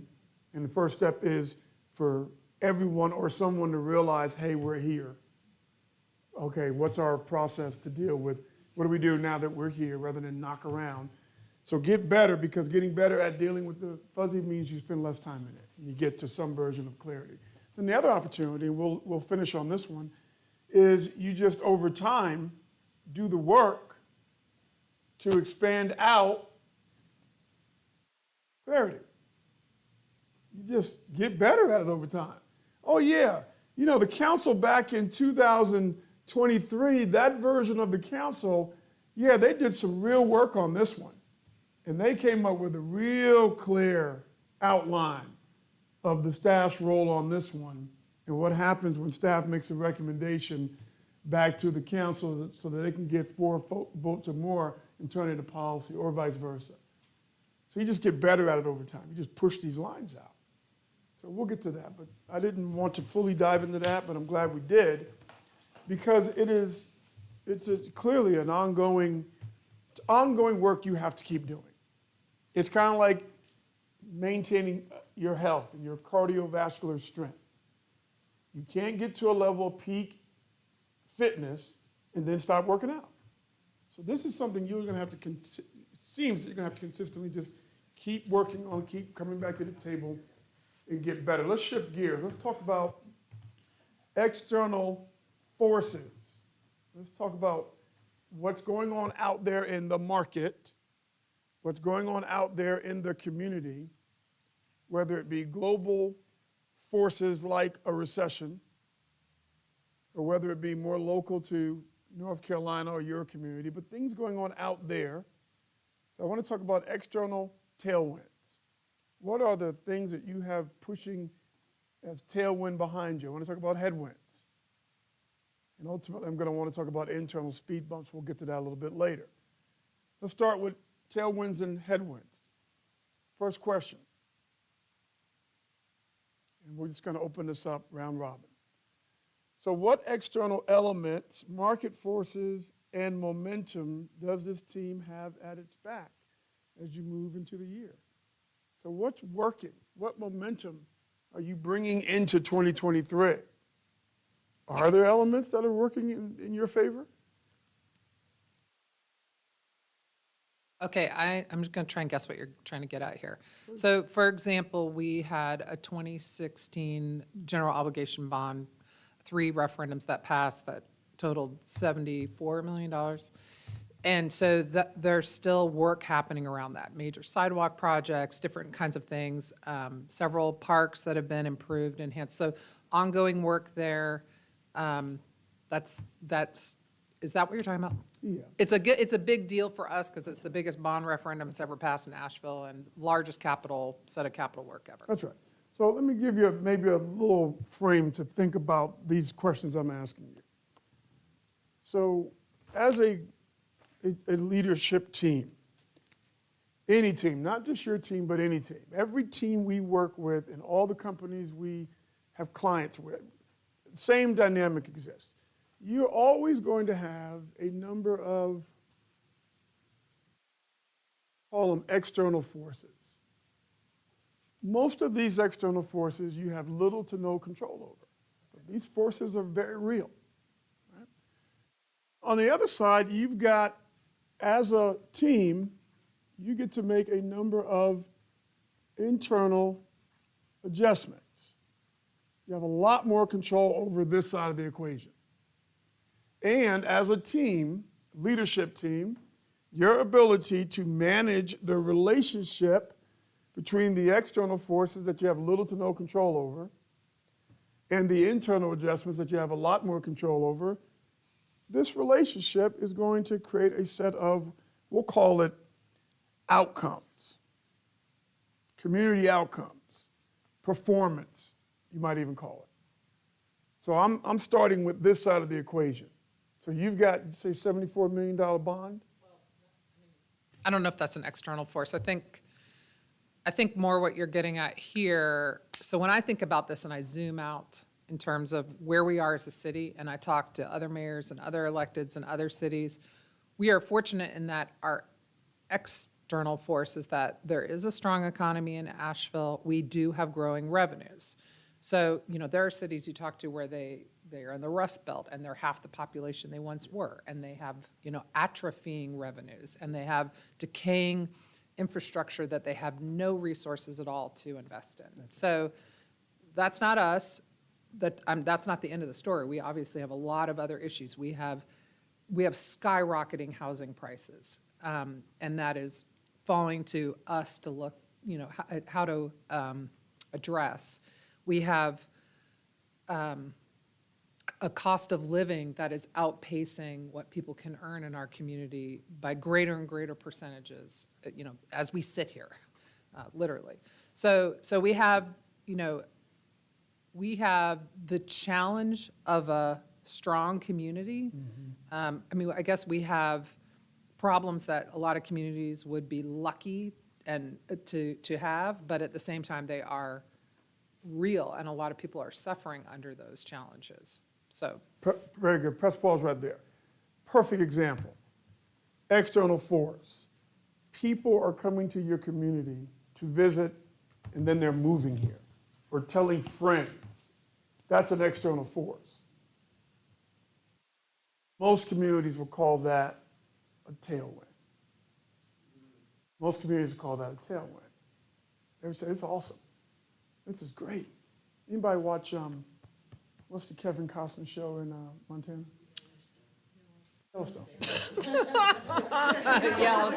Yellowstone fan. Yeah, there's some people that watch it. Yeah, so that's kind of, that's a great example that in that state, on the fictional television show, we have a client in Montana, so I spend time in Montana. That's real. That's a real conversation out there. They don't want people to move to Montana. Take your money and your skis and go to Colorado rather than Montana. They do not consider that to be a tailwind. Most communities, they consider it to be a tailwind if, follow me carefully, people come here, they love the beauty of our community, they love the charm of our community, they come up the mountain and they love it, and they drop money while they're here, and some of them even move here. It might be a tailwind for you if you can make the adjustment, which you have control over, so that this tailwind makes your community better for everybody who lives here already. That's how this model works. But if you have the external force and you muck it up, you don't get the outcome you want. If you miss it and you make the wrong adjustment or you're too slow, you don't get the outcome you want. Better community for all, as an example. Oh. Did you want to say something? Well, I have an idea, Nicholas, if I may. I think about, like, you are asking us to look at what it looks like to be a team. And I think about a lot of the questions or ideas that I have around this were kind of rooted in what we have on the agenda here as why we govern. And I wonder if there's a reason we skipped that, but I can weave them both in for me. Yeah, so we didn't skip it. I just let it flow a little bit differently. Okay. So go right. Well, I'm just going to say that I want to honor honor what you've asked us to do here, Please. but I am going to name a couple of my why, because it's related for me. One, I have family roots here. So we're on the ancestral occupied land of the Cherokee and Nigadawagi people. Two, I work with kids. I looked at the graduating class of Asheville High School, and I'm going to go over 100 people that I have individually worked with since they were kindergartners that are about to be adults in our community. And there's an incredible amount of accountability when somebody you've known since they were at Asheville Primary that are like, Miss Kim, I want to talk about public safety, and they're a voter now. It's really intense. But three, I know that we are having challenging conversations because our community is having challenging conversations. And as a working class person who's going to go off to work after this retreat, and a person of faith, I'm like, I want to hold on to what's possible. I have a lot of hope that we can do better.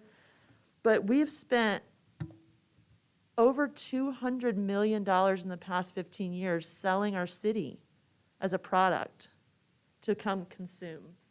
And there's been a lot of concerns about what was the cost of that, and I think we're seeing some of that now. We don't have anything to show other than the old advertisements. We don't have the housing, we don't have the infrastructure, we don't have places for belonging for our community, we don't have the crisis management needed, the infrastructure to bear the burden. And so I feel like we have some external forces, but we need some serious adjustment if we're gonna get the outcomes, and the pressure is heavy. But we're also in that triangle, like there's the staff, and then there's the council, but there's also the people, and we're the people. We're also simultaneously the people while we're the staff and the council. So I think that, first, like, some might see, like, what's the legacy of what you're gonna do here? What does the accountability look like? It's an incredible amount of like the magnets are pressing against each other. That's right, and the clock is ticking. I appreciate you working through that. It's a really good example of a couple of things. Number one, if you under-leverage the opportunity for this community, from the tailwind, then that obviously won't feel good and won't be good. Well, and one of the things I think Councilwoman Roney's talking about, when you keep saying you leverage, one of the bizarre things about, and that is an external force for this body, is that we don't have control over the room tax, is what she's talking about. So we had 11 million visitors a year, and they now are paying up to 40 million or more in the room tax. And the room tax all goes to the Tourism Development Authority, which is separate from the city. and the county. Whose idea But we was don't have $40 million in housing or $40 million in infrastructure or $40 million for our schools. Right. It that? goes, How that- I it's won't out open in the up that world in can of worms. advertising. Yeah. Tell me But how over, that happened. That's but over another the last retreat, but- 15 years, it's $200 million we've spent in advertising.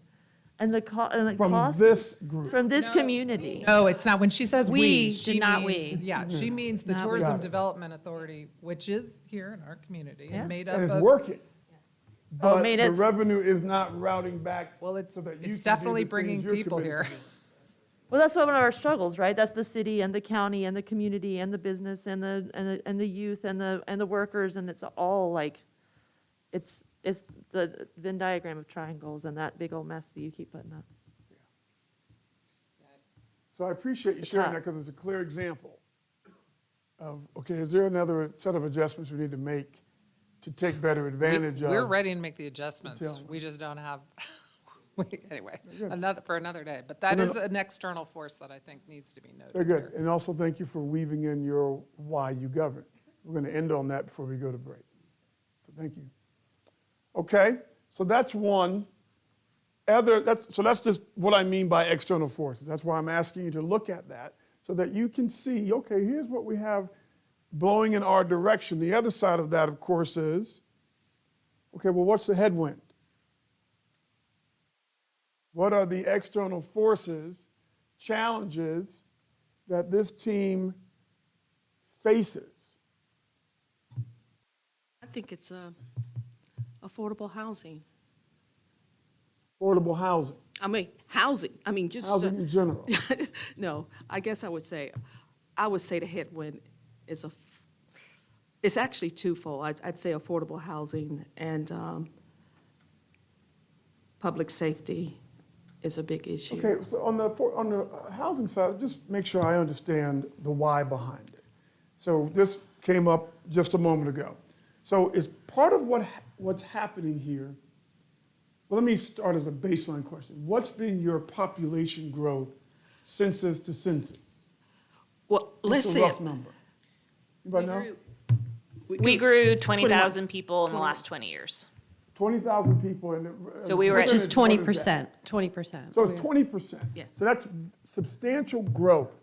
And as part of what's happening is the people who are coming here are driving up The prices. the price, housing Yes. pricing. Is it Yes. because of the bidding component? No. Or new construction is lagging? no, it's because, number one, the people here, we do not have enough income. People here do not have enough income, basically, to even qualify to buy the houses here, okay? Because we do not have a job market, or pretty much are the jobs that can support the prices of the real estate here. So what happened, people come from all over, everywhere, where they sell their homes for $1 million, come here and buy one for $500,000, then they live on the other $500,000, more or less.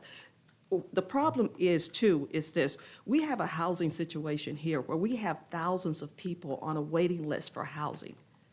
Okay, thousands. And basically, this is pretty much working families, seniors, or whatever. And it's not getting better, it's getting worse, because with the inflation now and the economy, what's going on with the economy, basically, it's causing that to actually get worse. So we're sort of facing, we're going through something right now, what I really think, when we talk about the headwind and in the future, or what's coming down the pipe for us, because of the housing shortage here, the homeless situation, which basically will escalate because of the housing situation. So we got a lot of different forces coming at us, and the prices are still going up higher. And because of construction price, we do not have as much cost of construction, we don't have as much new construction coming in. So we have limited construction, higher prices, low income for people that live here, and then we've got the outside force of people coming in with money. Outstanding. I Coming could to you in 1 second. So I want to just keep playing this out. People are moving here, 20% increase in number of people in the community. Stiffer competition for housing drives the price up. Yes? There's been a lag, if I'm tracking with you, in new construction. Because again, if you had 20% more housing, it would be flat, right? But you don't have that. So you had a lag there. no real internal adjustment on how to offset this. And the outcome is you have people who cannot afford that rising housing costs in this community, Which is going to increase the homeless issues. that which is we're going to prob- continue to give you more homeless people on your streets. Yes. As an outcome of this triangle we're talking about. Yes. I want to make sure I'm tracking it. So an external force and the headwinds that we're dealing with, in addition to what you've named, because I agree. When the Black Panther movie first came out and Chadwick Boseman was on the cover promoting Black Panther, there's an article inside of that Rolling Stone magazine that talks about climate migration, and Asheville is one of the 3 safest cities to move in that article. And so I think that when we consider climate migration and the number of people who are coming here so they can be safe with their families, we have beautiful mountains, drinkable water. If anything, we're going to have too much of it. Grow food year round. The climate is temperate. The people are nice. We have good food. We have music.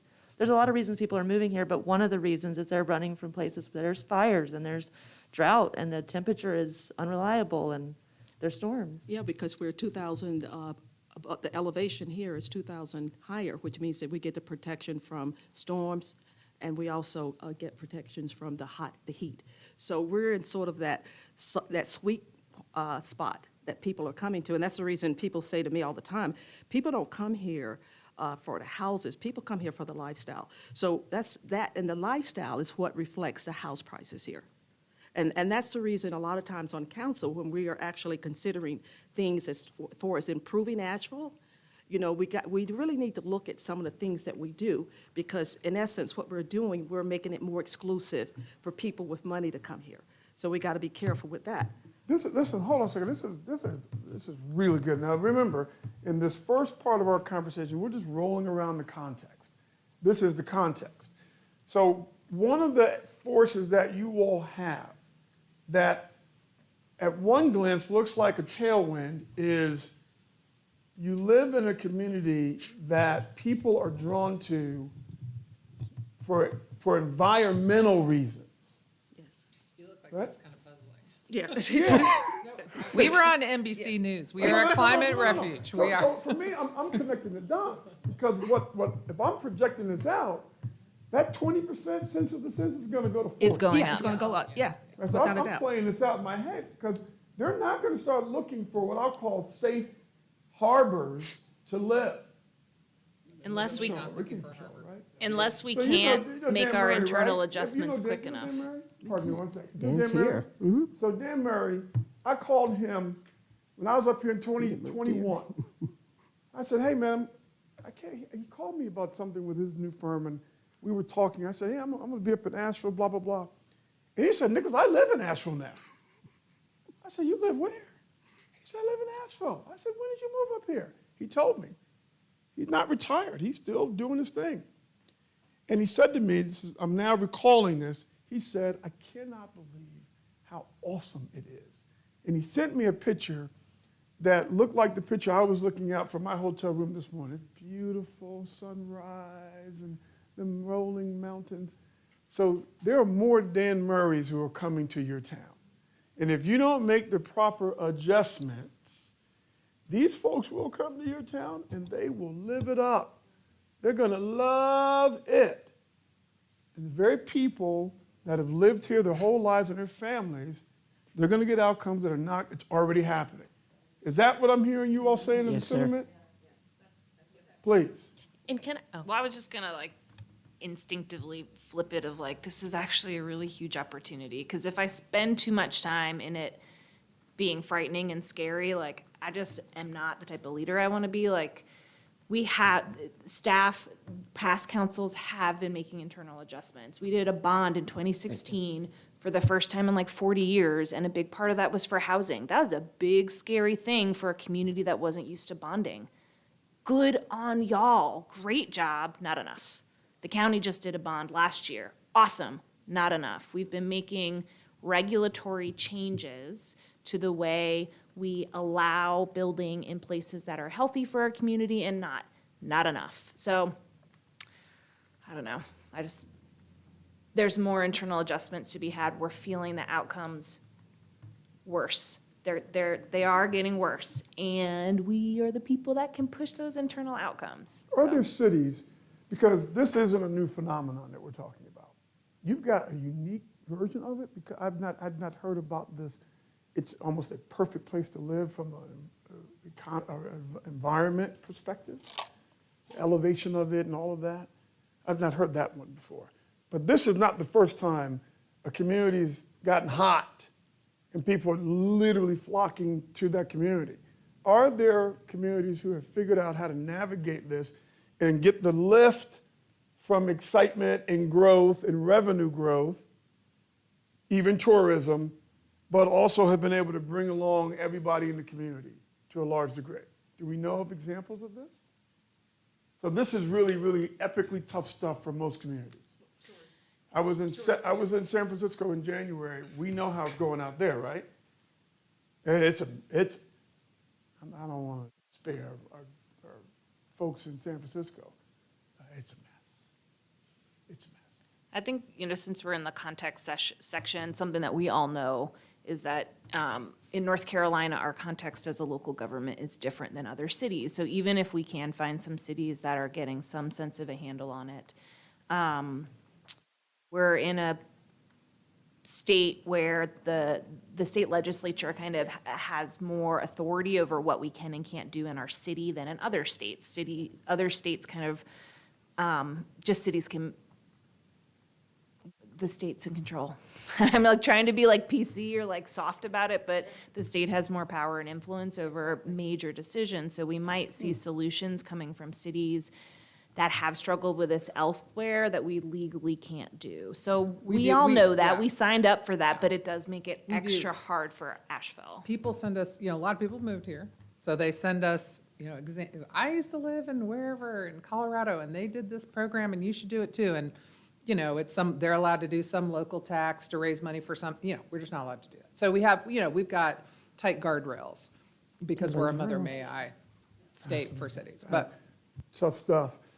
So if I could, I'm glad Maggie talked about what we are trying to do. I think communities that have managed it a little better in terms of responding to the tailwinds or wherever we are, is those communities who collaborate more at all levels of government, from state, local, to county, to cities, I think are better able to kind of manage this, because it goes back to roles in terms of how we respond, right? From the perspective of the city is only responsible legally and technically for these lanes. We're in lanes again. And then the county has a responsibility, and then the state has a responsibility. When we're not collaborating and talking to one another to try to understand those outcomes, mutual outcomes that we want to achieve, that's where we're in the fuzzy and the chaos, because and our community is pointing only sometimes to this government Right. to solve Right. all of those problems. And so we have to manage, okay, how do we respond? And something the community doesn't want to hear, that's the state's property which the trash is located on. They don't want to hear that. They want the city, because Fix you it. got Make garbage it better. trucks, to go pick up the Right, trash. make it better. So that's the challenge that we have. Really good, loud and clear. Before we get everybody to do a speed round on why do you govern, anything else, any other forces that you want to? Just for the No. sake of discussion and closing it out, can I give an example of what an internal adjustment would be in light Please. of this external force? Absolutely. So, because in light of us being policymakers, and I'll get a little nerdy here for just 30 seconds, but so what the outcomes, whether we wanted it or not, from all of this relocation during COVID, and as Sandra, the real estate agent on this council, explained, people are paying cash for their houses, paying more than ever, and so on, demand is high. The outcome from that at a policy level is that we are doing tremendous work around affordable housing, probably the most we've ever done ever all at once now. I mean, it's insane how much we're doing. However, those policies and things we are doing are tied to these things about area median income. Every time one of these folks from another community where the salaries are much larger and the home values are much larger moves here, that little needle that we're targeting, our area median income, AMI, jumps up. And therefore, what we are working on and targeting is now helping a higher income, whether we like it, know it, or can change it or not. And these incomes are given to us by the federal government, by HUD, once a year. We see them once a year in July or March, published in July. And so my point is, an internal adjustment is recognizing that the AMIs in this community are accelerating faster than our policies can keep up with. And if our target is to help people at a certain income, we may need to revisit our policy. Absolutely. What a great example. And that's the force, is that these folks are coming and you have no control over some It's still an person who 80, yeah. decides. And now remember this part. Remember we talked earlier about work from home? There are people right now across the country who are picking communities to live in that they now can live in Yeah. and work from home. So they're going, what's the best community that I used to not be able to work in because my job wasn't there, but I now can work there? It's going to keep happening. So making the adjustment to push it down is going to be key. When you were just talking about that, let's get rid of broadband in Asheville. Right, we could just put ourselves in the cocoon. Right, we could just put ourselves in a 1980s cocoon and pretend none of this is happening. Yeah, I'm not sure we can get far with that one. Great example. Because the adjustment is, it's going fast. You're not going to control it. It's going fast, so we've got to keep pushing policy down to help the targeted community that we really are committed to, in a focused way, helping. All right. Please. Actually, going back to what Sage said, I think the internal adjustment reveals why equity is so important. So someone mentioned earlier, I can't remember which colleague, that, whatever year the TDA was, formed, and since then there's X percentage of increase. I would be remiss if I didn't mention that actually, if you're part of a marginalized community, meaning if you're Black or of Hispanic origin, this process was going on before the TDA was established. And unfortunately, the very people that we are especially concerned with now, or what policy says, who those people are that we can help, to the initially marginalized, those were the people who displaced them, right? And so then it becomes, how far back do you go, and whom do you target with your internal adjustments? So that's just something I want us to think about, because if we're having a AMI, I think I saw somewhere for this year, it's gonna be as high as $80,000, right? It's very hard to convince people that that's low-income housing for people earning $80,000 when you live in a place and you're bringing home $12,000 a year. So just an equity discussion always when we're making these internal adjustments. And then the headwinds come from folks who, if I live somewhere 10 years, I believe I have just as much right as someone who's lived here 20 years. And I don't want to hear that you're not going to help me because I haven't lived here long enough. But sometimes that's a headwind, right? That's a good example, because for this group, you'll have to be resolute in maintaining your focus on who you're really trying to help. Because you said they live here 10 years. For most people who come to this community, they feel like you should be helping them after they've been here a week. Well, no, a lot of people write to us Before they move here. Here's what I'm going to need you. I'm coming here. Here's what I'm going to need you to do for me. Because I'm going to vote for you, maybe. All that stuff. All right, that's a good add-on. All right, before we break, the reason why this question of why do you govern? The reason why I wanted you to share this early in our conversation is I wanted to get your why up and out. And I wanted you to each hear each other say, here's why I continue to do this. This is hard. There's a lot of things I could do with my time. There's a lot of things I could do with my experience. But this is why I do this. And I'm using the word govern intentionally because it's a distinction from campaigning. That's a very important distinction. For those of you who are electeds, you have to campaign. That's a certain gear. But then there's the governing gear. That's how we actually get all the stuff you said you were going to do during your campaign done. It's the governing part. So why do you govern? Why do you govern? So you shared some of yours. I'm going to start with you, and then I'm going to fan out this way. I mentioned this to you on our phone conversation, and so I'll just repeat it again. As a person of faith, I'm deeply committed to acting justly, loving mercy, and walking with the humbled. And I believe that we are capable of doing really good work to be doing better. But the reason I'm here governing is because I fit into the Venn diagram of being willing, able, and asked to be. Very good. Thank you. Why do you govern? For me, I find it personally rewarding and fulfilling. I do ask myself this question frequently.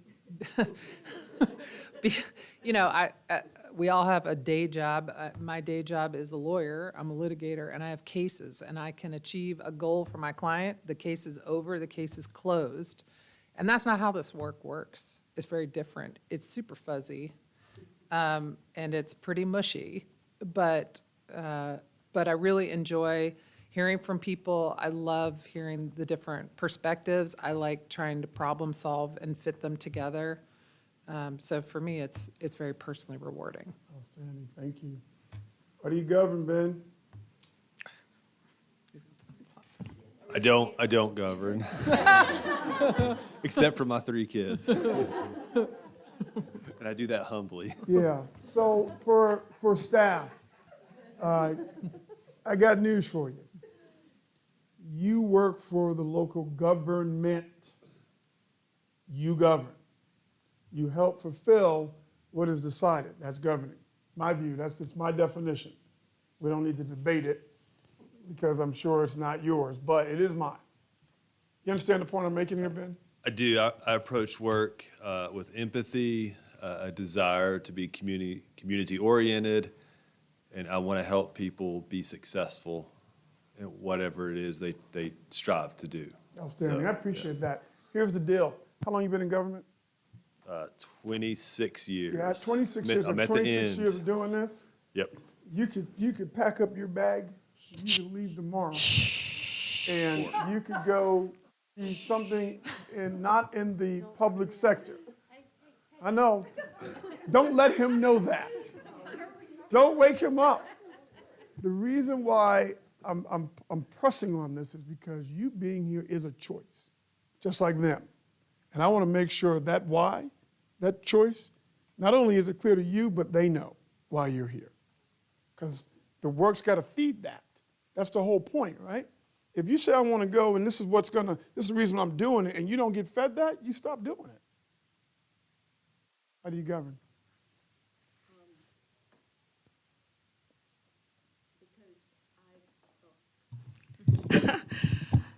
Because I feel that I wanted to have a seat at the table, because I grew up very, very poor. I grew up not knowing what we would eat the next day.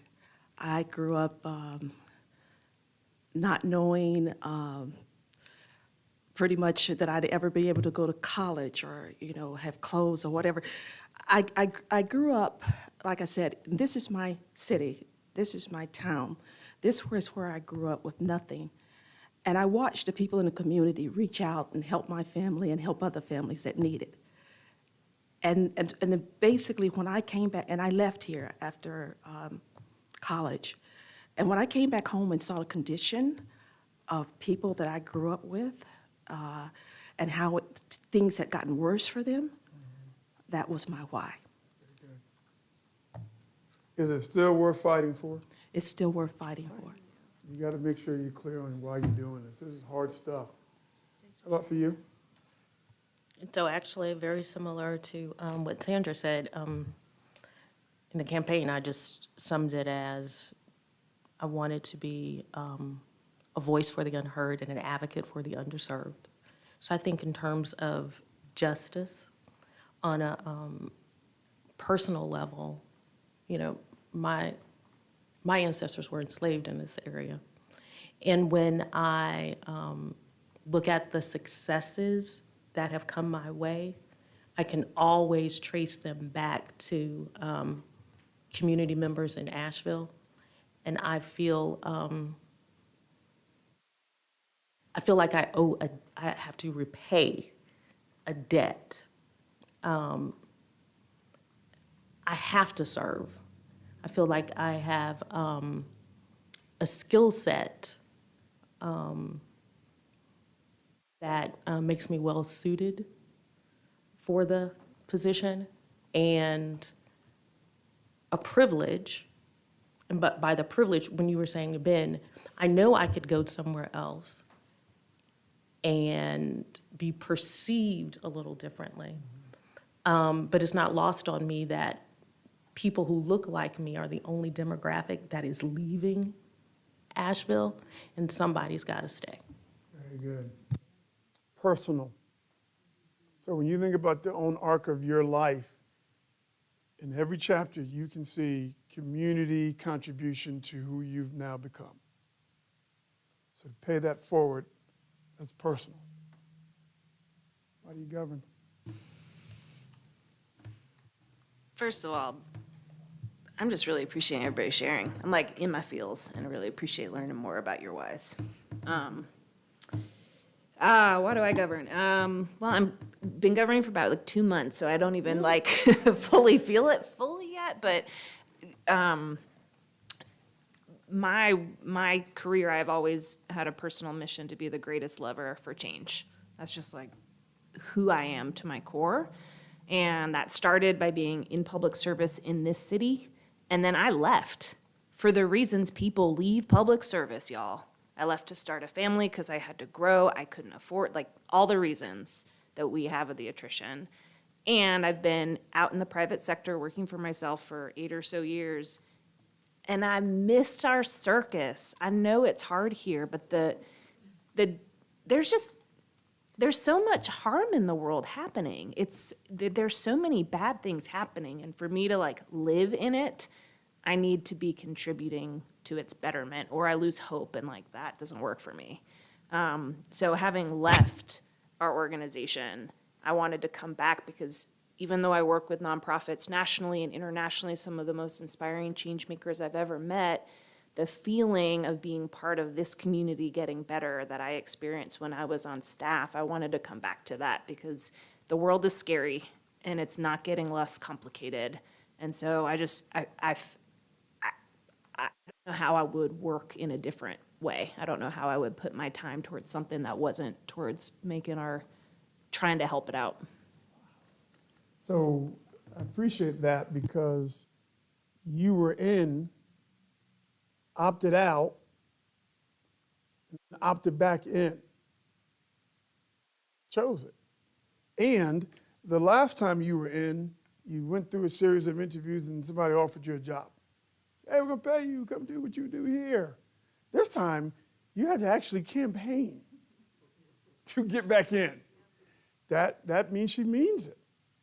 You go out there and put yourself out, you all do this, put yourself out there. The public scrutiny, and go through the process of campaigning and all that comes with it, that's how you know somebody really means it. You gotta make sure we know our why. I guess it's really an assemblage of everything everybody's been saying, but for me personally, I was pretty much raised by the city. I wasn't born here, but I came here pretty young in my adult life and raised my children here and so on. So my life was built here, I feel like. And I was able to well, let me step back. A lot of the problems that our community members are having now around affordability and job security and even food security, housing security, all the things, very insecure. Wasn't the situation then when I arrived and I was able, as a single parent, to buy a home and start an investment and these things. And so now here I am later with my kids in college and life is stable and I am stable and I am doing well. And it is from a point of privilege, similar to what Councilwoman Mosley was saying, that I feel like I must return some kind of perspective and skill that I have been able to acquire too, going to grad school for city planning and so on. All of those things which happened in my life because of a stable, affordable life that started here. And so as I see that falling apart for so many community members, I really do feel obligated. It's almost, what's that saying, you know, with privilege comes responsibility or something like, and I feel that very heartedly, and I'm not even sure I'm good at this. This is only my second year, and I'm a planner, not a politician. It's a very strange environment for me. It's very fuzzy, very fuzzy. But I think I stay and do it because I feel like if you can help, you should. And here I am. There you are. If you lose sight of why you're doing this, it's too hard. You'll turn around. You'll turn around. It's just too hard. Similar to what's already been said, I firmly believe that public service is a calling, and I feel very lucky that my calling has been in local government. And the reason I say that, of course, is I've had the benefit of working in some really fantastic communities. It's also the most tangible form of government. So whenever you're talking about outcomes, literally the water you use to brush your teeth, every part of your life is impacted by services that the city provides. And for me, feeling that calling, feeling it's my responsibility to be the change that I want to see, the fact that I get to literally see and experience those outcomes is why I find the work so rewarding. Really good. Yep. You cannot have a country without good government and communities. You just can't do it. Glad you said it's a calling, because you can't campaign off that. Like, it's a calling, beam me up. Like what do you say? But it is a But it is. calling. That's And right. what I did when I moved back, because I did not want to move back. Circumstances brought me back to Asheville with 2 children. Had a 2-year-old, and I was pregnant, catching public transit, trying to get it. And I was just like, if you want me to stay here, talking to God, if you want me to stay here, you got to give me a reason to be here. So it's kind of like all of this stuff started to happen. And when somebody approached me about running for office, my heart said yes before I actually had a chance to talk about it, you know, and think about it. So it's like I answered a calling, but with that comes like this constant questioning, like, are you sure? Because I could be getting it over there, shining over there, because this is hard, it's time consuming. It's sacrifice, it's more than I'm willing to actually sacrifice if it were not. So I'm here because it's a calling. And when it was time for reelection, I was like fleecing God, like, if you get me in, I will go. But otherwise, I'm gonna go home and make some cash. So wait. That was the conversation. That was the conversation. You said, look, I'm not even sure I should run again. But if I... Not here you legit, are. like, but there are people, I'm very serious. I had this conversation and I told people, you know, they're like, we love what you're doing. And I'm like, it gets ugly sometimes. Like it gets, you know, I can't, this is nothing I would say, this is my legacy. You know, it's just, so yeah, I'm in and I believe there's a thing. And I think there are things and opportunities where a person who is called, they're able to shape and influence. And, you know, it might not look like every other politician's work, but I just stay my lane. That's and, right. Yeah, so, yeah. You're always going to be the best version of you as actually you, right? You're always. And you got your answer. You had this conversation, you got an answer, and the answer came through the people. The people said, we need you to go back. So here you are.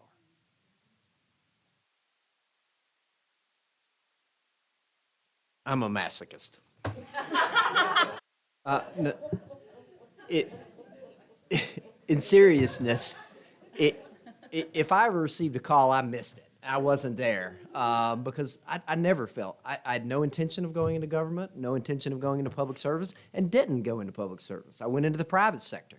I followed my classmates and friends exactly along the route that they went, and I found myself after several years feeling a hollowness to that. For whatever reason, purely by accident and no fault of my own or success of my own, I fell into government work. And for the first time, I felt that the talents that I believe that I had, rationally or not, were applied in a way where the tangible benefits were something I could now see and feel. And it gave me opportunities to see the realization of those talents and the application of those talents in not just in the world, but in the community that I lived in, with the people that I lived with. And that was more fulfilling than anything I'd gotten out of the private world that I thought was my calling. And then it gave me the ability to come here and work with, at this point, 7 incredibly intelligent and principled and just very inspirational women that now I feel an obligation to them and by extension the city that took a chance on me, that I owe a debt and the talents that I have available to try to see their ends and their goals for the city come to fruition. I appreciate it. You said you weren't called. You don't think you got a call. But my interpretation is, you said you felt a hollowness in you. That was the call. That was the call. Deborah. So I know I'm standing between you all and a break, so I'm going to be fairly brief in my comments.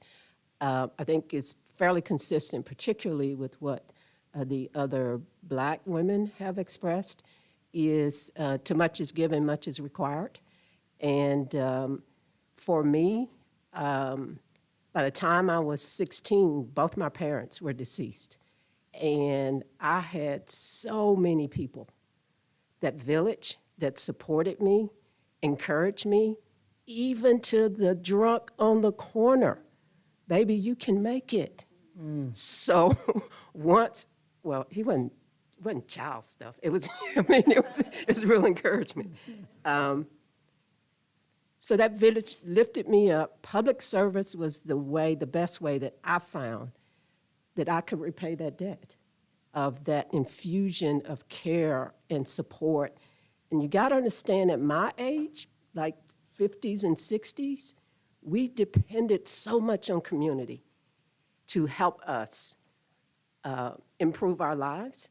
And so that kind of walk out of poverty happened because I was surrounded by community. And so giving back to community has been my journey. So, and hopefully I'll leave this community better than it was when I came. Listen, that is some powerful stuff for each of you. I really appreciate you sharing that. It's important for you individually to be anchored to that. It's important for each of you to know everyone else's why. And hopefully, weeks and months from now, when you're in a tough debate with each other, you'll remember that the person you're debating with about the policy or the decision, there's a why underneath today's debate. There's an original reason, a story on why they decided to do this tough work that makes such a big difference. And you'll be with them in the debate, but you'll be with the human being, not just their position, not just how they view the topic. You'll just remember, okay, this is my teammate. This person is serving a big why, just like me. It is amazing what we can do. And each of you and your stories of why you do what you do are examples of this. It's amazing what we can do when we're doing something that's bigger than ourselves.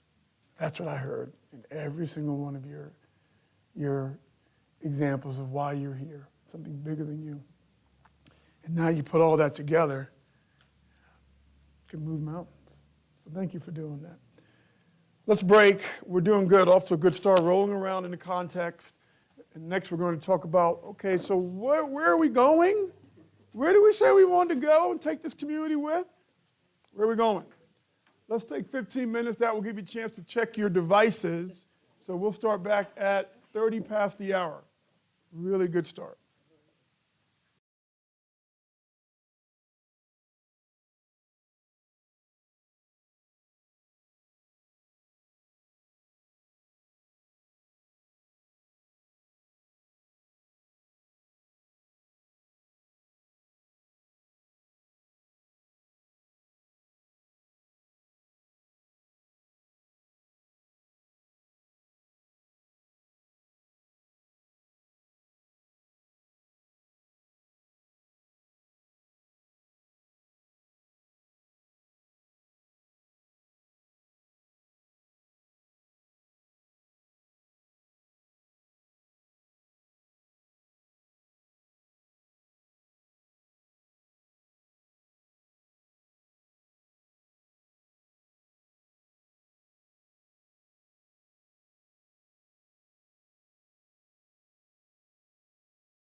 Okay, here we are back. Good start. Start with context. I wanted to just point out one other element on this little upside-down triangle. So I want you also to remember, this came up during the conversation, that inside of this, driving the outcomes, making the adjustments, we've got a, we'll call it, got a team of teams. There are several teams here that I want to make sure I just point out a little bit. So as you know, we've got this team. And by the way, inside of this community team, there are lots of other teams inside of this team. Then you've got this team. You all have to be a team. We're going to talk about that. And then you got this team. Staff. And you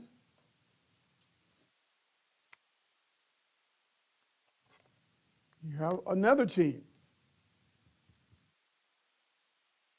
You as a council, you as a staff have to be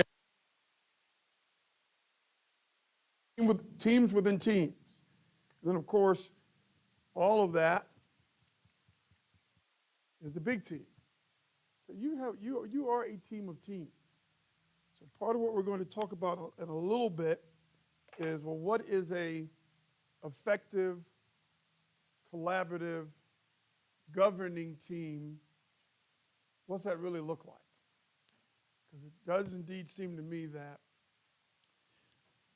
the only path you have to even scratching the surface on the potential of what you could do for this community is you'll have to do it together. There is no path to you succeeding in what you're trying to do for this community in little tiny factions or lone wolves. There is no path to success for that. I'm pretty clear about that. So it's teams. It's teams. All right, let's continue to keep building this context. And the context that I want us to, I'm going to have Deborah come up. This is discussion 2 now, is going from visualization to actualization. How do we start with the vision, that she's going to walk you through and remind you of it, and how do we actualize that? This is what Antoinette said earlier.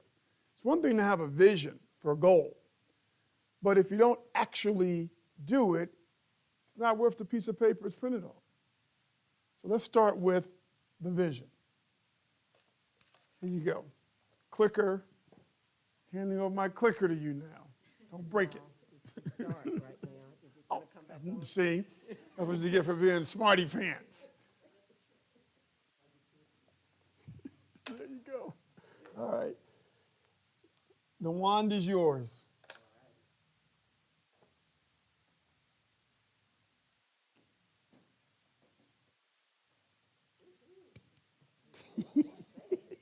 I figured I'd just put that one in there for you, let you be real fancy.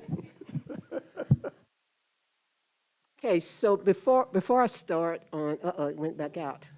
Before I start with, this is a good transition. Before I start on the discussion of the vision statement, I just feel like I've got to say some thank yous. I said thank you to council, but I did not say thank you to kind of our chief organizer of retreats, which is Jamie and Kelly. I mean, Nick and I kind of show up, but these are the folks that really, really do the work. So would you all That's join right. in thanking them, because I know this isn't easy. This is heavy lifting, and they always do an exceptional job. And also to thank Nick. And soon, I hope you're going to truly introduce yourselves to us, for those who, well, maybe you've done it individually. All right, vision statement. We heard a lot about North Star. What are we trying to do? almost all of the work that your staff does is kind of based on achieving this vision statement, and we do it in alignment with the focus areas. And I'm going to get to the focus areas shortly. But if you really look at that vision statement, and if you all would bear with me, I really do want to read it so that the community hears what you all, and probably only a couple, maybe Mayor, just you in 2016, maybe. Yeah, it was around when this was drafted, which was to go to a 2036 kind of horizon. And this was the vision statement. Asheville is a great place to live because we care about people. We invest in our city, and we celebrate our natural and cultural heritage. Our city is for everyone. Our urban environment and locally based economy support workers, entrepreneurs, and business owners, families and tourists, and people of all ages. Cultural diversity and social and economic equity are evident in all that we do. Our neighborhoods are strong, participation in civic life is widespread, and collaborative partnerships are the foundation of our success. And so when you take that vision statement and then you ask the community, well, what do you think council values as it relates to the community, and what is truly their vision? And the way that we have found to truly kind of condense all of those words into kind of like 8 focus areas. And as I said earlier, a lot of what we do, our work program, when we talk to you all tomorrow about accomplishments and so forth, we do this in the context of your vision statement. Those are our guardrails and these focus areas. So equitable and diverse community, transportation and accessibility, thriving local economy, connected and engaged community, well-planned and livable community, clean and healthy environment, quality affordable housing, financially resilient city. So we took the vision statement and kind of condensed it and put it into kind of things. Taking that vision statement and saying, what are the areas that we truly want to be impactful? And so, again, a lot of what we will be talking about tomorrow will be in the context of this is where we are trying to go from the vision statement, but this from an operational perspective, these are our lanes. Now, this is the what. There are a lot of hows in terms of the actual things and projects and initiatives that are undertaken that fit in and under those themes and those focus areas.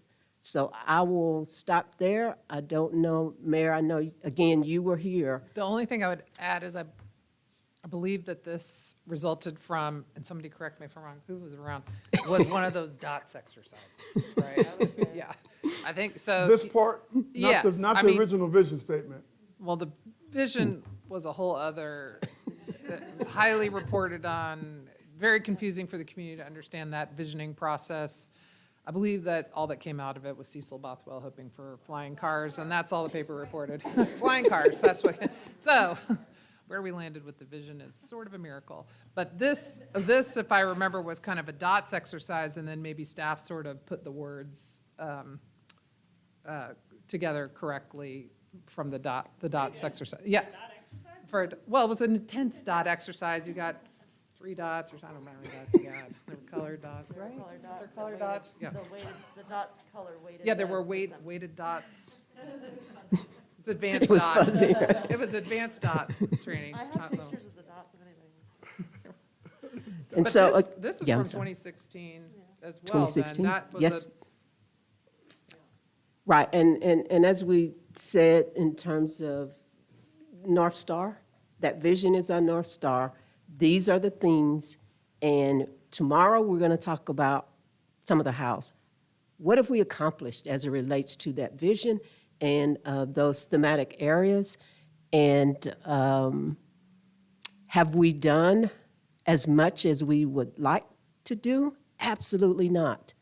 And tomorrow when we talk about accomplishments, we're not going to talk about accomplishments as patting ourselves on the back are beating are thumping our chests. We are going to do it to inspire us to do more, because we know there's so much more we need to do. So let's take this one step at a time. So let's go back here. So might be for me. This was created, what year? 2016, This was created 2016. 6 years ago. And you said it was, thank you. It had some ups and downs. It had a public face. It was a dialogue about, raise your hand if you were part of this in any way in 16. You were? You were? You were. Okay. So 3 people. All right, so let's just make sure here. So what was the part I wanted to highlight?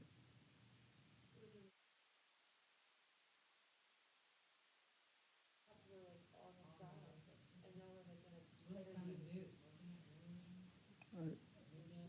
So this part, our city is for everyone. See that part right there? Let's just start with that. So only 3 of you were here when this was birthed. You still down with this? Let's just make sure. Because what I want you to ultimately do is I want you to own this as if you created it. The only way to do that is to just check it. So if that's something that you think still feels right to be in a vision statement for 2036? 2036. I think what happens, what I hear, is that this is an aspirational statement, but it doesn't, Feel, thank you. I hear people say that it doesn't feel like they belong. And so it doesn't reflect, if that's what we're aspiring to be, it doesn't feel like it fits. Right, so you take this out, pressure test it, and you say to people in this community, hey, if I told you this is where we were headed and you were going to live in a community that feels like this day in and day out, some of the reaction you get is it doesn't feel that way now.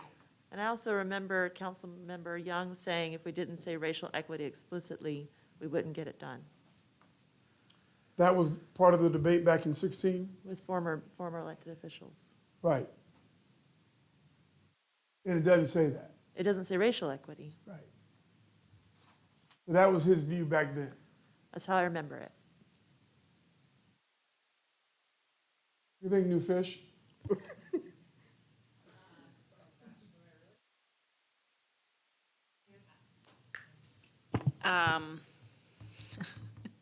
It's a lot of words. It kind of looks like we put all the words up there, so it kind of makes me feel like none of the words are really clear. That's my experience It's a of lot reading of this. words. Yeah, Of course. I It could can't have even. been more words like racially. Oh, let me be Right, clear. it It Wait, doesn't say wait. climate anywhere in there. It Yeah. doesn't say our lived environment. Let me be clear.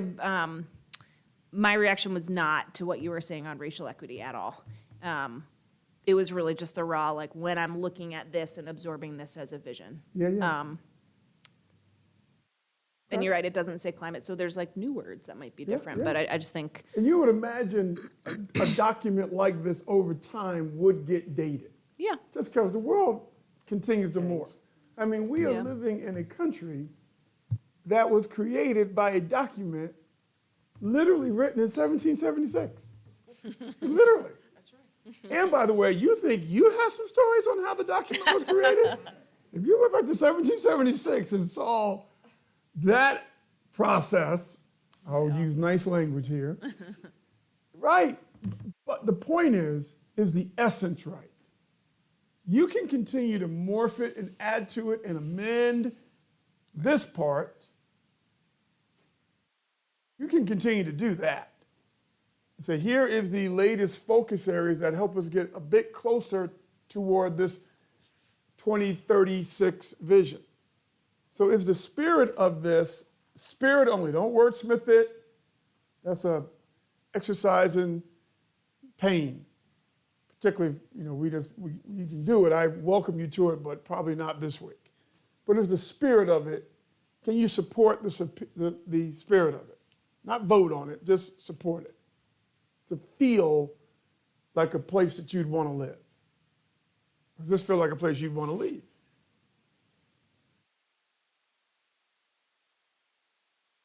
Gosh, I think about how many of our young people are saying that the city has no love for them and they're leaving. I can't unhear that. Like, it feels like this is a representative of the veneer, like the glossy picture of Asheville that we put out, but that we aren't underneath. And also, I want us to be a place where our city is for everyone.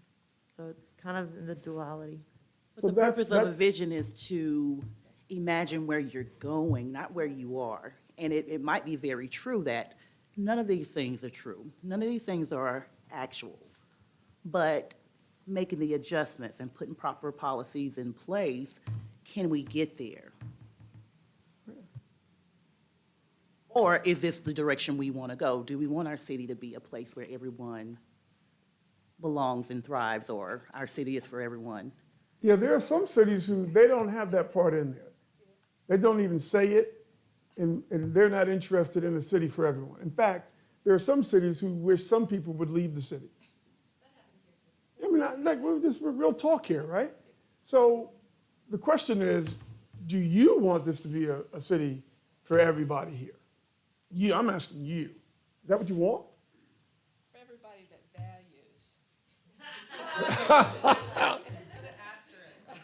Yeah, with conditions, like years ago, I don't know what the motivation for this was, but right now, if I read it, I'm like, no, everybody is not welcome here because of what Sandra shared earlier. So you have tourists, they convert into homeowners and they push people out. But what if tourists came and they had more of a philanthropic feel and we could capitalize off of what they had to bring? Come on, the doors are open. No, that does happen, but not in all situations, which is leading us to a circumstance with our affordable housing. So, like, everybody can come if they fit into this vision piece, and it's, So can we make them like sign off? Let's make a mission statement with accountability, responsibility, you know what I mean? So we make it, so yeah, this is a place where you can do all these things, but you too have to be a participant in making it what we want it to be.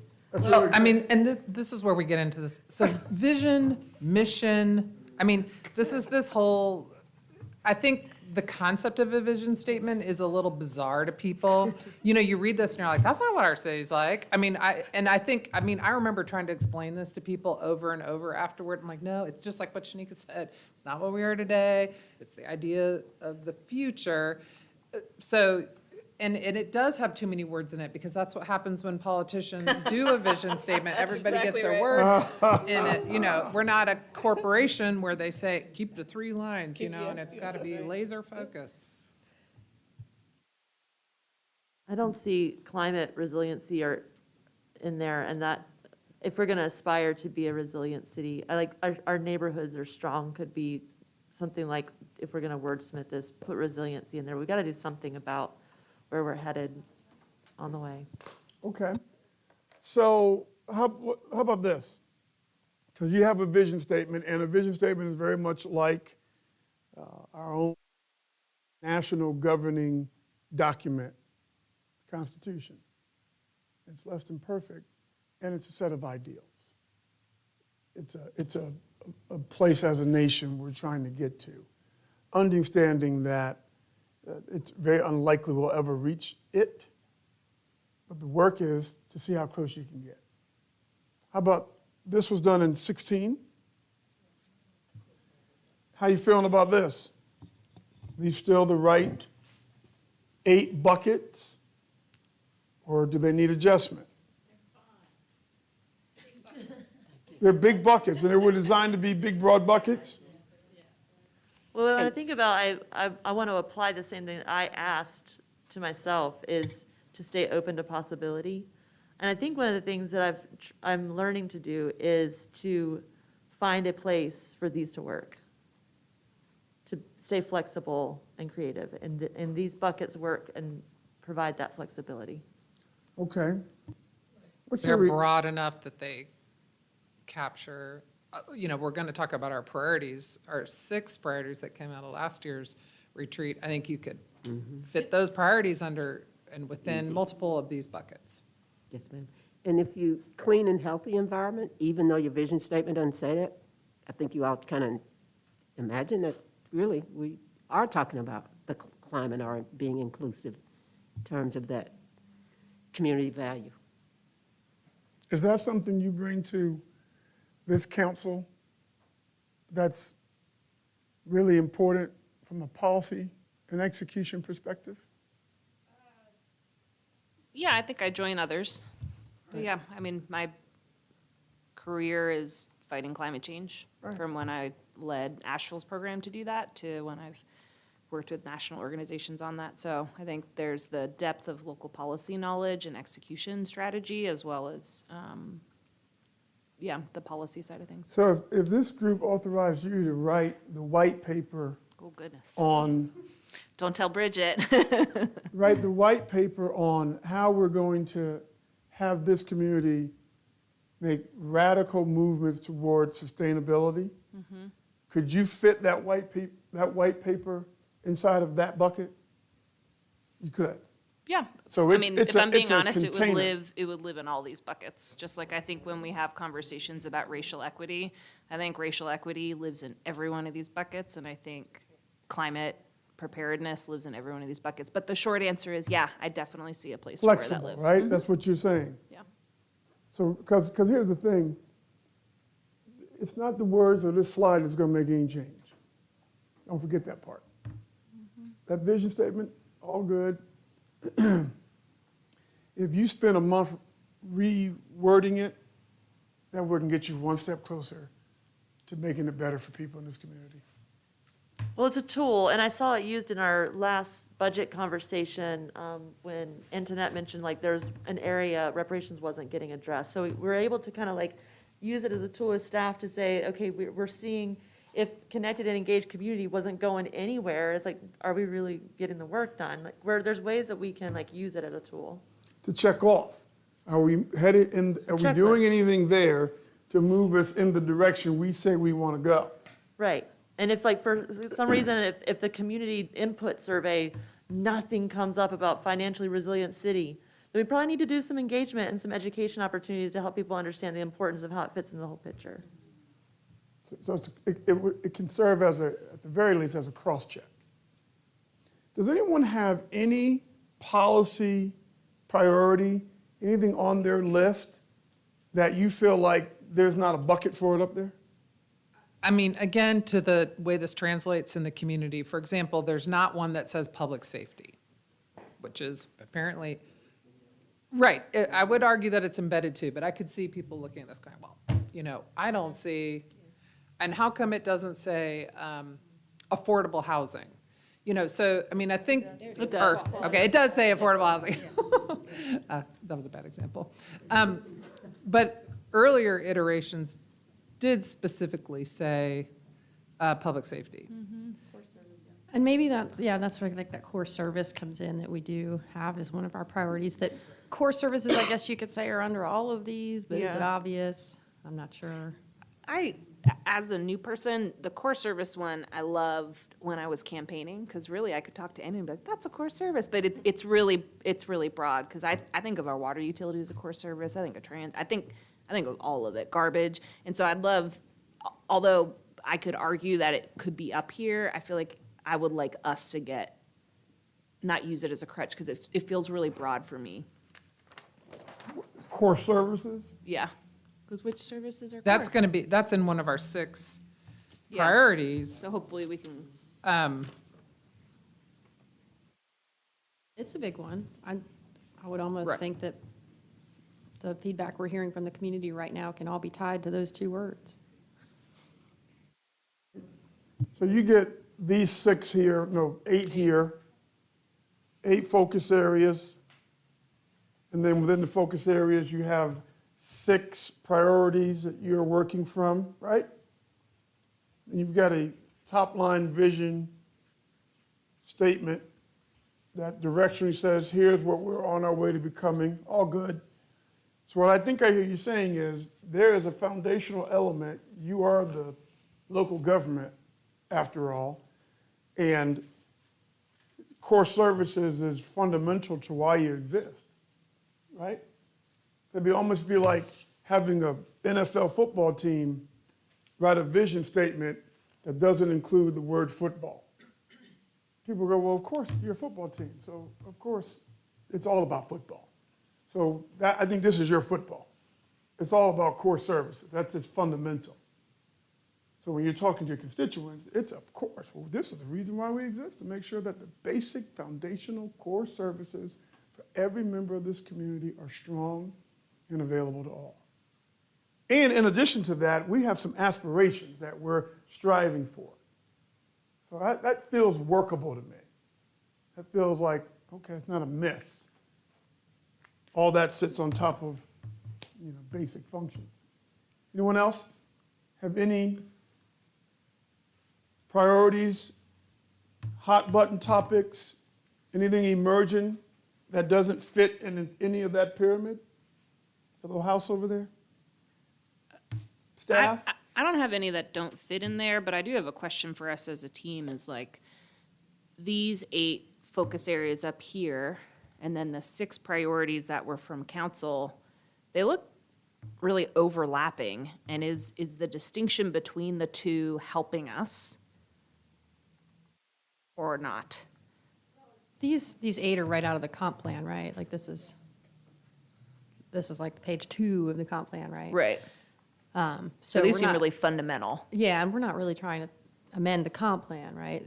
I get what Well, you're saying. I'm going in the other Yeah. direction. Yeah, I think the comp plan just incorporated this, because the Okay. comp plan This was adopted existed. after this was created. What is comp? The comprehensive It's plan. a 20-year plan Oh, that we create comprehensive as a plan. community. Comprehensive plan, not compensation plan. Oh, Mike. Every time we make a vote at council and we're going to do like a conditional zoning for a housing development, it'll refer to the comprehensive plan as the reasons why we do it to get the outcomes. So it's a over 100-page document with all of our plans and visions tied in for transportation, economy, housing, et cetera. Understood. But also, under every council action, we have consistency with the overall vision or goals, council goals. So I'm just saying that this is foundational, this is fundamental. All the actions that we take link back to that vision, in particular, the focus areas. So everything that you're going to work on this year, your priorities, the 6, and the work plans that drive your priorities, all of that is taking you one step closer to all of this. Do I have that right? I have that wrong? No, Esther mentioned something about, and I think Esther and Deb, the public safety, somehow or another, I think should be sort of incorporated into this plan. I mean, I don't know how we could do it, but if you look at the areas there, it still feels, because we're dealing with this public safety and issue so much here in the city, and even though we've got that, it doesn't quite tell us where we are, deal with where we are. So what do you all think we should do about So that? I would suggest to you, for any community to be livable, has to be safe.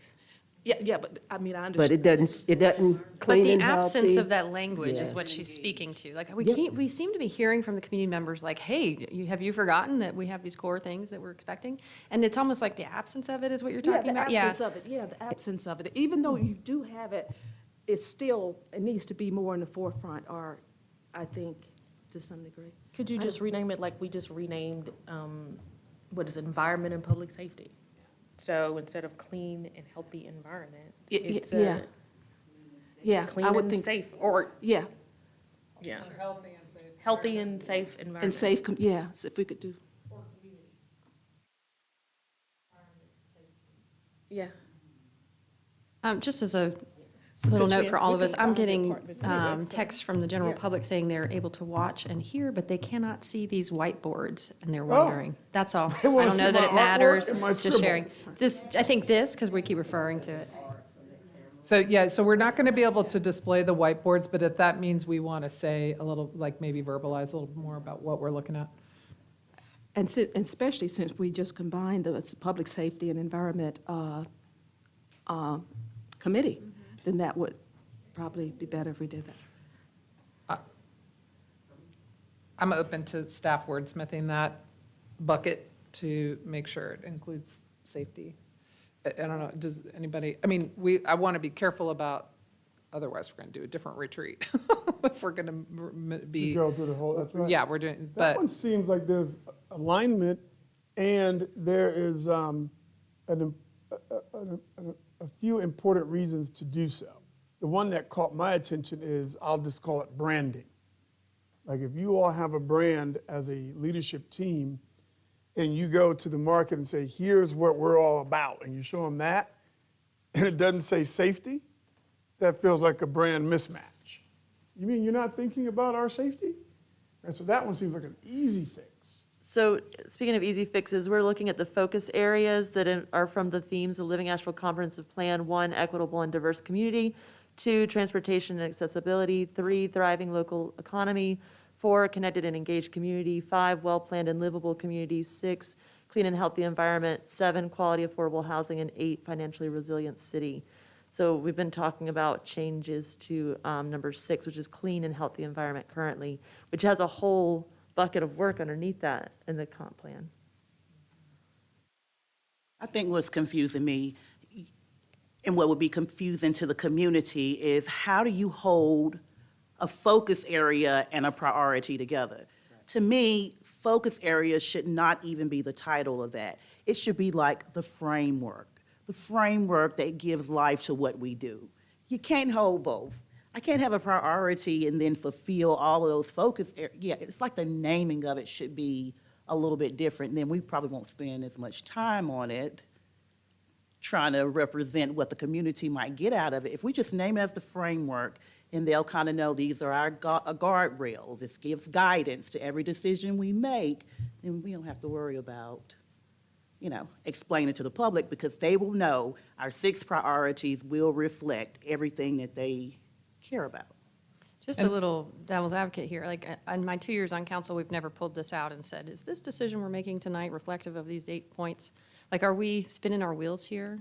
Is the public really going to feel insured if we just add the word safe and that's all, Are we, do we need to reinvent this document today? Maslow's hierarchy of needs, if at any point we don't have safety in our fundamental foundational work, then we should get some kickback, I think.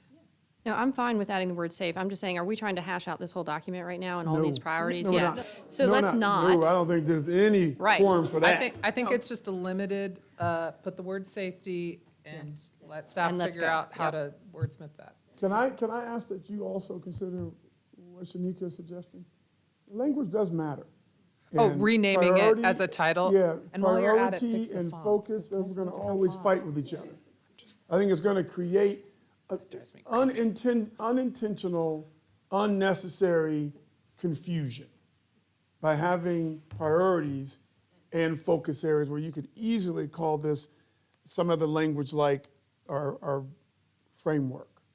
But the priorities, just so, as I feel, like maybe there's a good check on this, but my sense of the priorities is they're a little bit more action-y and they're kind of under this, right? I mean, that's how, and they could change, they're a little more fluid. Yeah. But is that your understanding? I mean, I want to make sure we all have the same understanding. Yes. But the conversation was, well, how's the community going to see this? They're going to come out of this Yeah. retreat, and they're not going to know that our priorities shift annually. They're going to say, they have focus areas, and they also have priorities, and then this is where they're going to have the debate about where I don't see what is interesting to me reflected here in the focus area. I think that's a pretty easy fix. And remember, your constituents are always judging your capability in lots of different ways. So there you go. You got, this group has priorities, and this group has focus areas. All right, Yeah, I guess It that's almost- part I'm of me. sure they know kind of. When I'm thinking about where we're headed, and then the priority is how we get there, is our handiwork. Like, if we're gonna do work around equitable, affordable housing, that's gonna be the priority of how we get to our focus of quality affordable housing. It's like the how. Well, there's no, so thank you, there's no question that you could make a logical, linear path from mission, focus, priority, work plans, tactical, you can draw it, no question. It is a little scattered though, because I just looked at it and our Living Asheville Comprehensive Plan doesn't say focus areas, it says themes, and they're slightly different. And I think we actually used to call these strategic priorities. Yeah, we used to call them, but then we got priorities last year and we had to give, so gave it a new name. Something that's coming up, I'm glad. something that's coming up for me is I throughout make a all of this, motion like, for framework. is, there are a lot of really important layers of this that we're building, from the vision to the work plans that staff have. And it appears that our organization has evolved in a way where we've kind of taken one part of this at a time to develop, which is awesome. That's very Asheville to be practical and incremental. But I wonder if we're at a place as an organization to, like, not in this retreat, but step back and pull it together or put resources to it to, like, make a strategic plan that starts to glue it together, which is fundamentally a different tool than a comp plan. A comprehensive plan is a planning function for the planning and regulatory body that we have. But, you know, when you look at other organizations, there could be a step back that I don't even think for us we'd need to. We have so much of the good thinking, they're just, it might be that we haven't stepped back and asked someone to help us put it together in a consistent way so that when you go from one level of the framework to the next, it all kind of bleeds into each other. I think your point is really well taken, Shanika. I think a focus area can mean something different than a priority, but some of the language of how we're framing this might be fuzzy to different people, but if we were to put some time to bundle it into a strategic plan, it might be useful. I'm not sure what you're saying. You want to change this document? I think that we're going to continue to have a tough time between us and the community understanding what a focus area versus a priority versus a mission statement versus a work plan look like. And a method that many organizations use is to step back and do a strategic plan that pulls these things together so that they're complementing, because sometimes what you end up seeing is there's apples and oranges in different buckets. So right now, some of these are outcome statements and some of these are words. Transportation is an outcome, whereas an equitable and diverse community is.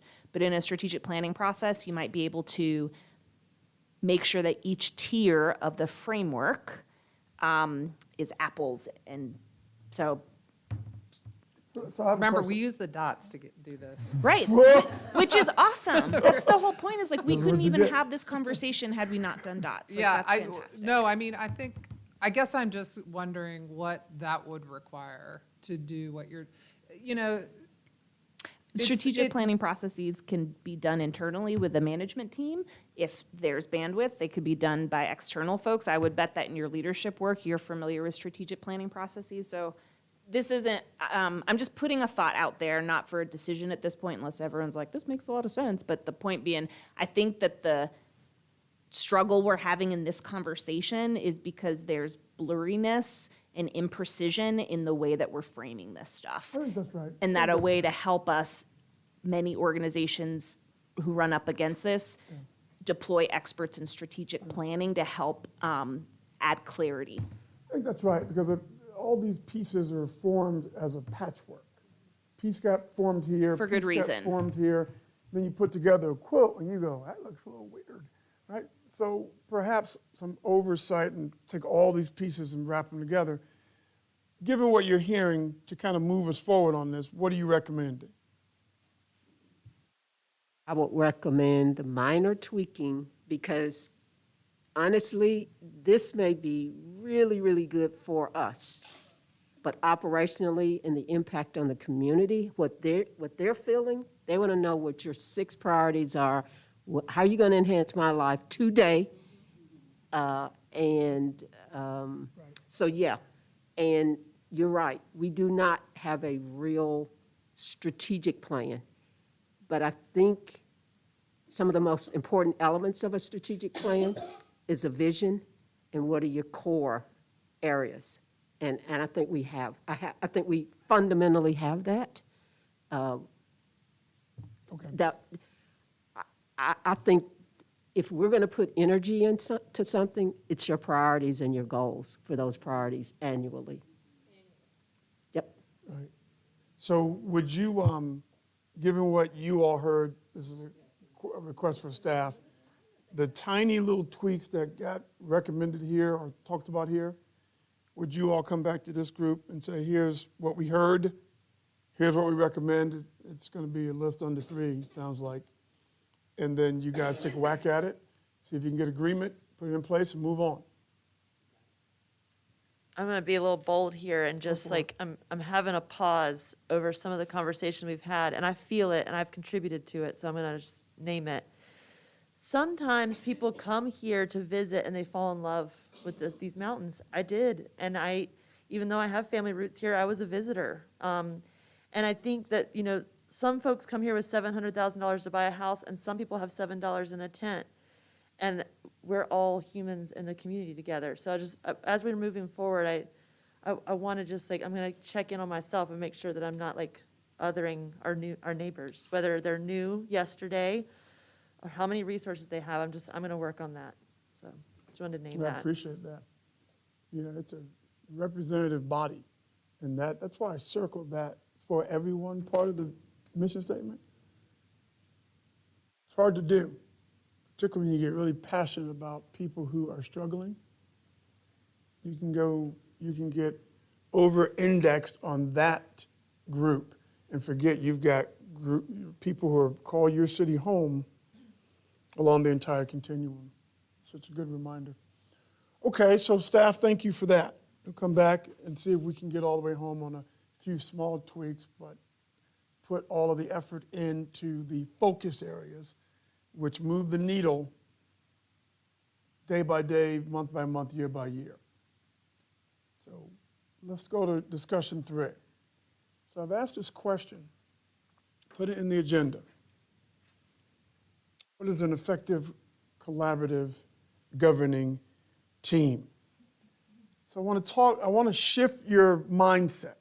Right now, I want to delicately shift you out of the conversation we were just in, where we started to ideate and even wordsmith a document. It's important, it's good, because it does guide you. It is a cross-check, all those things. It is a stake in the ground. But I want to shift you out of that, and I want to talk about what is it that you must become as a team in order to have any shot at driving focus areas, priorities, or a vision, or work plans. What is it that you must become? So I want to turn the mirror on you. I want to talk about teams. We talked about becoming a team of teams. So first, if you would allow me, I want to just share with you a few things to contextualize the conversation around you developing as a collaborative governing team. A few things. Let's talk about how good teams become great teams, just to give us a little framework. How good teams become great teams or devolve into being poor teams.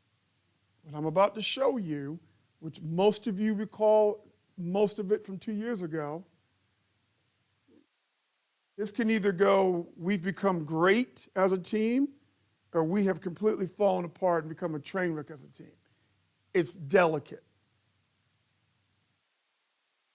First, I want to share with you what we would call one team mindset. Mindset that we find is the underpinning of great teams, this mindset. So I want to very quickly walk you through a few practices that help teams develop this mindset. Practices.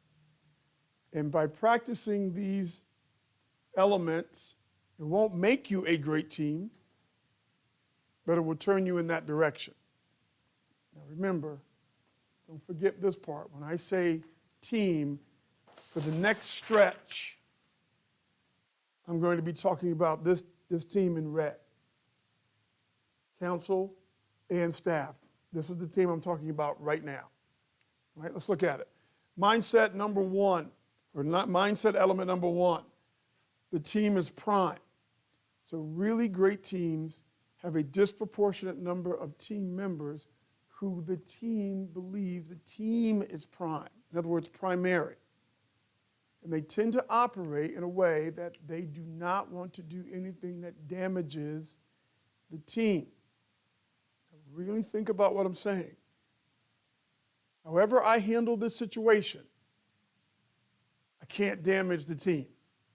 However I respond to this situation, I have to do it in a way that doesn't damage the team, because the team is prime, and everything I'm committed to, I'm going to have a better chance of getting it done with the team. So I can't damage the team. I can't damage the very vessel that's going to allow us to do what we're here to do.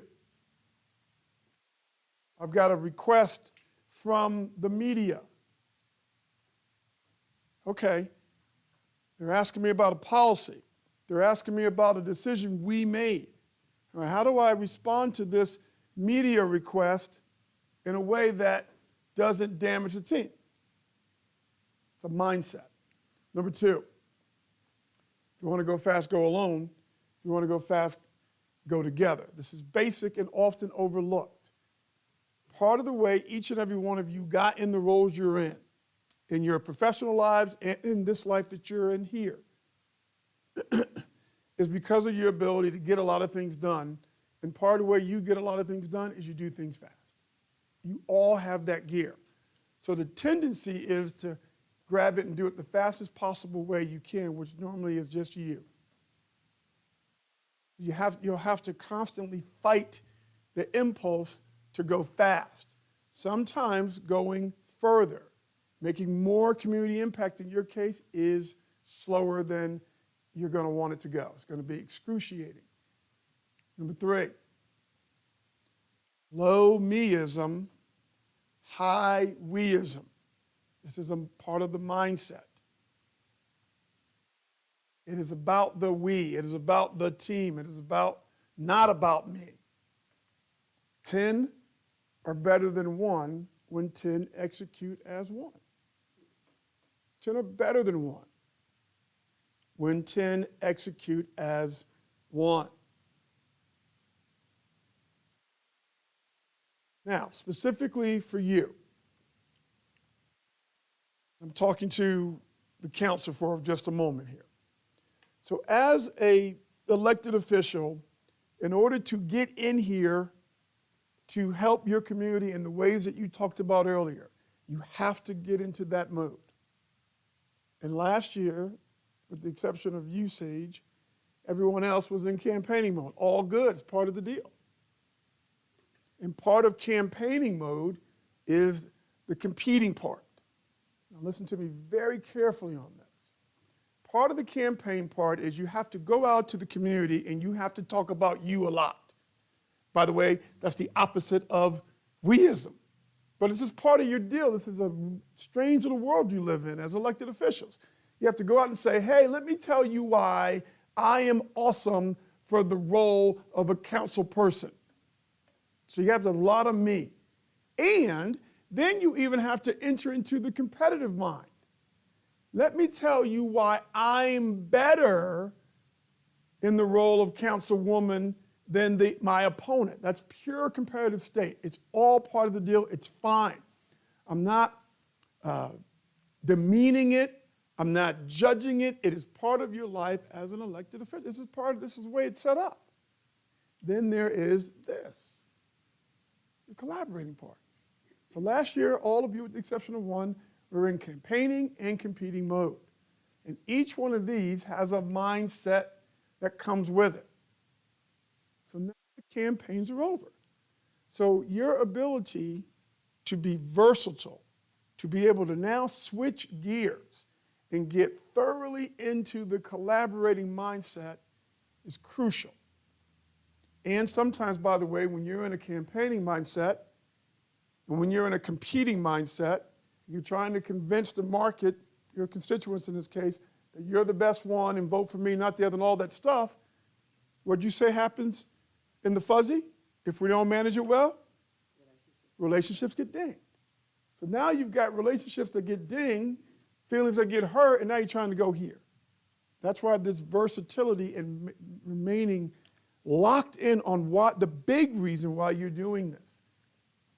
And by the way, I didn't hear any of you say, when I asked you why you govern, I didn't hear any of you say to win elections. Not one of you said that. But it is part of how you actually do the thing that you said you were committed to doing in terms of you governing. I mean, how many of you read, anybody read this book? Read this book? So this is a fascinating book. I highly recommend it. I'm sure you've heard of the title, but if you have a reading list, put this on your list. I want to share with you one little passage from Doris Kearns Goodwin, this, I think, really awesome book. Just one little quote that I want you to ponder. Read it, because I think it's that important. This is the story of Lincoln's extraordinary array of personal qualities that enabled him to form friendships with people who had previously opposed him in the competitive mind, in the campaigning mind, in the we don't see it the same way ideologically mind. And repair injured feelings. This is what we were talking about earlier. That left untended might have escalated into permanent hostility.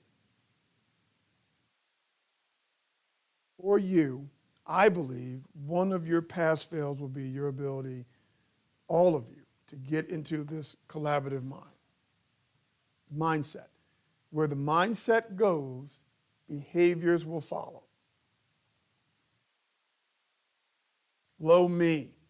Now that you all have won your elections, you're all here. Now we want it to be about the we. If you want to go far, go together. Number 4, teamwork is my work. Teamwork is my work. I'm sure at this point in your careers, each and every one of you have had at least one teammate where they constantly talked about how poor the team was. They constantly talked about, we just don't communicate well. Somebody should work on our communication. I don't think this team trusts each other. Somebody should come in and fix the lack of trust we have. They're always saying somebody else should come and make the team better. That's the opposite of this. If you want to have a better team, you have to first be willing to be a better teammate. First step. Teamwork is my work. And then number 5, great teams define and govern what they value as a team.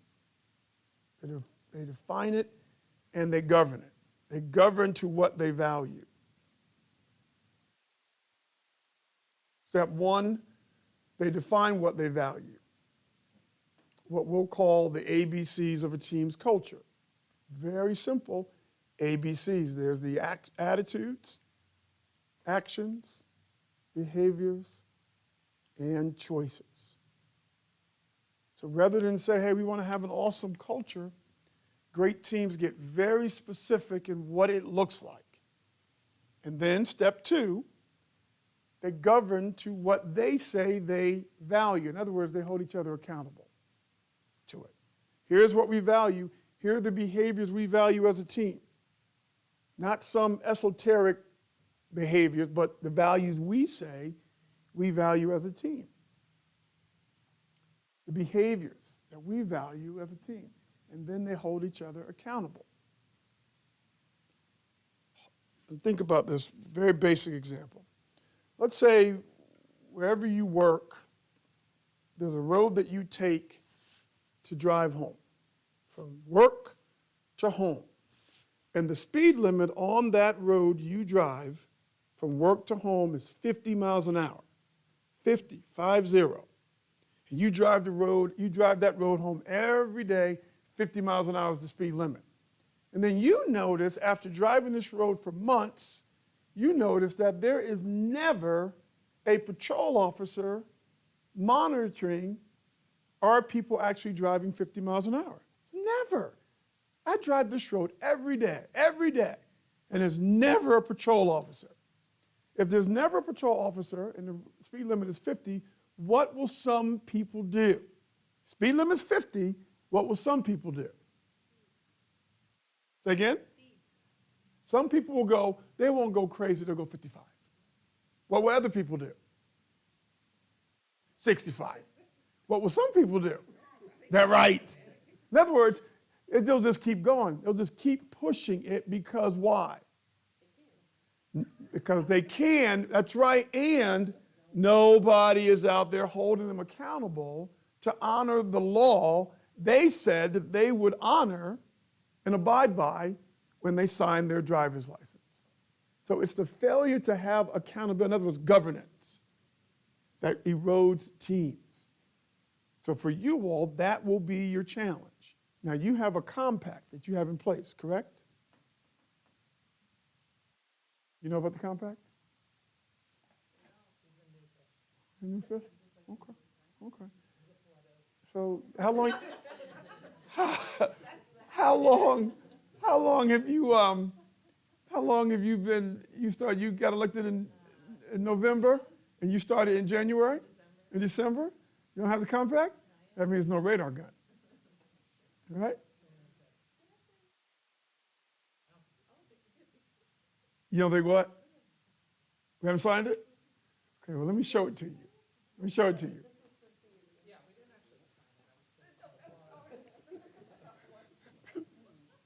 So this looks like a road with no patrol officer. I don't even know what the speed limit is. You're like, we have a compact. This is what you said. All right, let's do a little grading. I'm gonna put you in groups at your tables. And this is your current agreement. This is how you said you're going to collaborate together.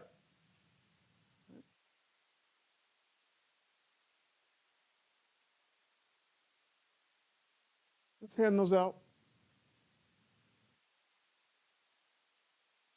And I'm interested to know how you think you're doing on this. Now, with the exception of Maggie,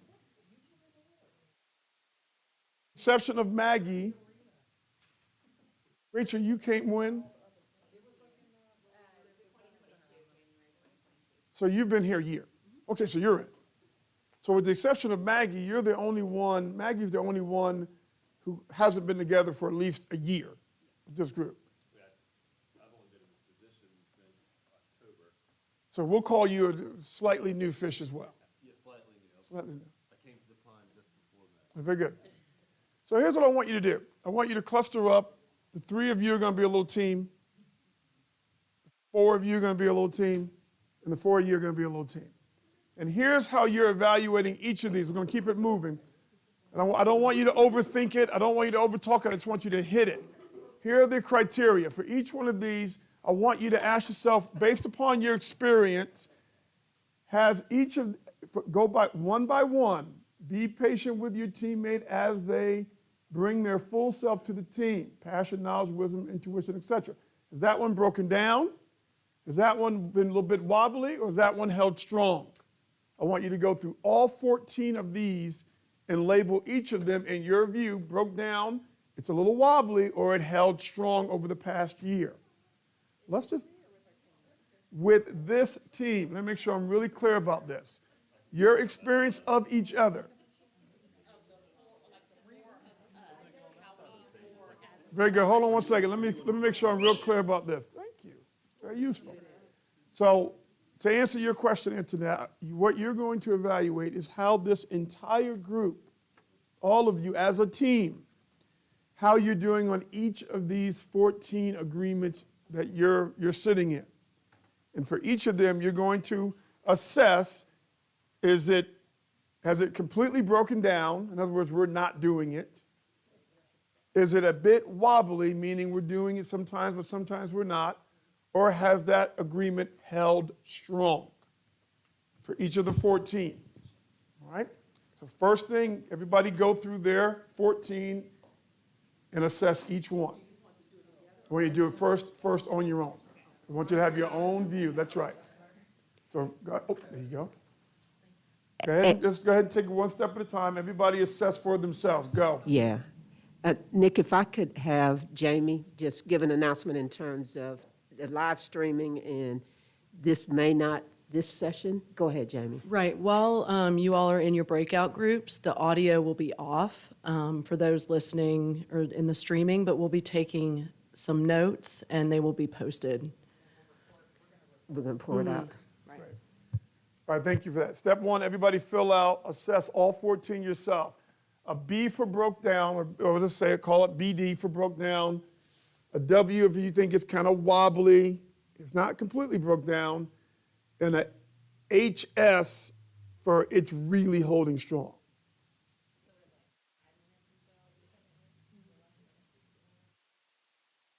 Individually first. Yep, I want you to have your own point of view individually. Thank you, Antoinette.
All right. So let's look at this. What is an effective, collaborative, governing team? That's the topic. Effective. It gets it done, and it gets it done in a way that we can keep getting it done over and over and over again. In other words, the way in which we get it done is such that we lean into each other and say, let's do it again. As opposed to the way we get results and drive process is so hard, it's so rough that people start turning away from each other.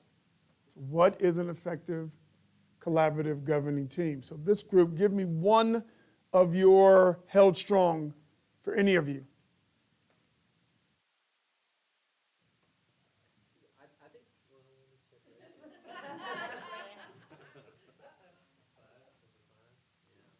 So number 5, we all had complete agreement with, which is, again, this was a request to Deborah and staff to provide a briefing to the council, share information in advance of conversation and decisions by the council. So one of you, at least one of you have that on, it held strong. Did anybody else have it held strong? Okay. Now, let's make sure we note that. 2 years ago, I remember this one well.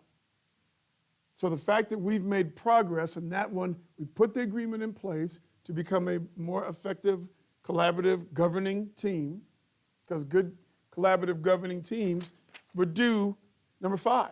They provide a briefing in advance of a conversation about it. That's what it would look like. So we want to note that as progress and be encouraged to keep going. All right, how about this group here in the middle? What was one of your held strong? You had 5 as well. Did you have any others?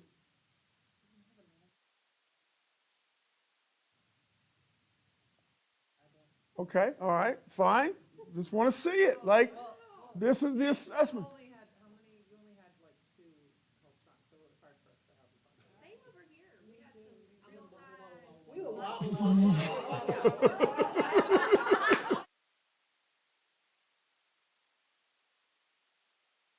Dancing now. That's the state of things. We got to see it to make it better. Did you have any held strong? 5. Number 5. Okay, got it. She had number 5. No, number 5. Number 5. Number 5. Okay, what did you all, other than number 5, did you have any held strong? I have like 6 or 7 held strong, but I feel like I'm an outlier. I had 1, 2, 3, 4. No, I did too. I had 5. You have 5 held strong. They're very good. Let's just see it. Now let's go all the way to the other side. All the way to the other side. Back to this group. What broke down? Share one that any of you listed as this one broke down. We had pretty much unanimous agreement on the triangulation, number 10. Okay, so speak directly to the person you have a relationship issue with rather than putting someone else in the middle. That's triangulation. I have an issue with the mayor, me, Nicholas, and I keep telling everybody else, she keeps cutting me off in meetings. She just, I don't know what I'm doing wrong, but she keeps cutting me off. Do you know why she keeps cutting me off? Is it something right? So I'm clearly talking to the wrong person, right? Now, what a good teammate would do in that situation is what? I have an idea for you, Nicholas. You should probably go have a conversation with our teammate about this thing. That's a good idea. Why are you cutting me off in meeting, right? Teammate, bad teammate, right? So we want to be good teammates. Now, I'm going to show you something before we break. We're going to talk about this a little bit more because I want to get a feel for this, and then I want to get your sheets because I want to know. I want us to do a tally on what sorted out is held, wobbly, or broken down, and we're going to show you what you said collectively as a group tomorrow. But this triangulation component, my theory on this is the relationships just aren't strong enough. Relationships aren't strong enough. Once you have a relationship with a person, when there's something gets in that, they do something, you just go to the person you have a relationship with. And you say, hey, listen, can we talk about this? There's this thing that you and I need to work through that. That's what people who have relationships do. That's my theory on why that showed up. How about this group? What broke down?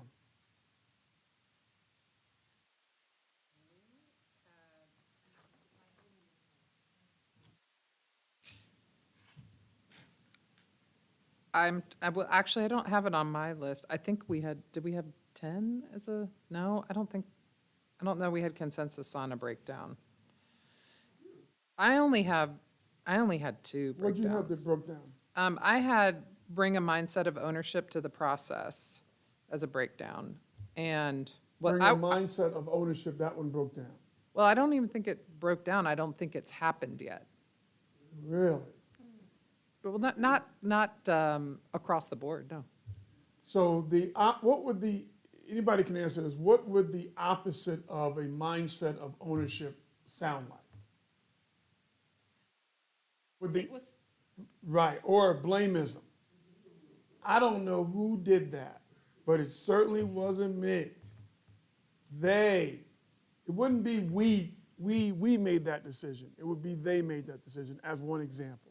You understand Well, what I'm and saying here? in our context, it's not so much the we are we and we make decisions. It's more of the dynamic with the staff where you have a policy-making body giving direction, but sometimes we have a flip dynamic where it feels like we're passive and staff's coming to us with the decisions they've made, even though they perceive it as actions they're taking on our behalf, but it's perceived as we're being asked by staff to do blah, blah, blah. Make these decisions. They're giving us a buffet of choices and this is what we got. Oh, okay, wait a minute. So this is back to the team, right? You've got the community part of the team. You've got staff, in this example, coming to the council saying, we need you to make this change or put in place this policy.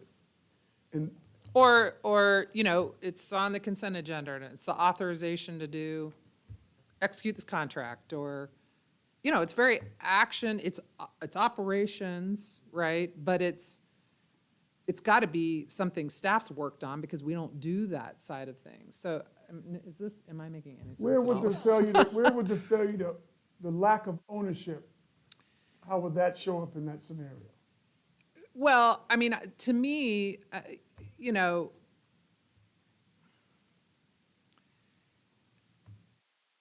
to me, ultimately, everything that the city does is the council's responsibility.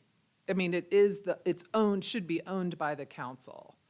And so maybe I'm not thinking about it correctly, but that's how I think about it. And so I think about when the staff comes to us and we're in committees and we're reviewing something, I think there can be a tendency of like a dynamic where we don't own that. That's a thing they wanted.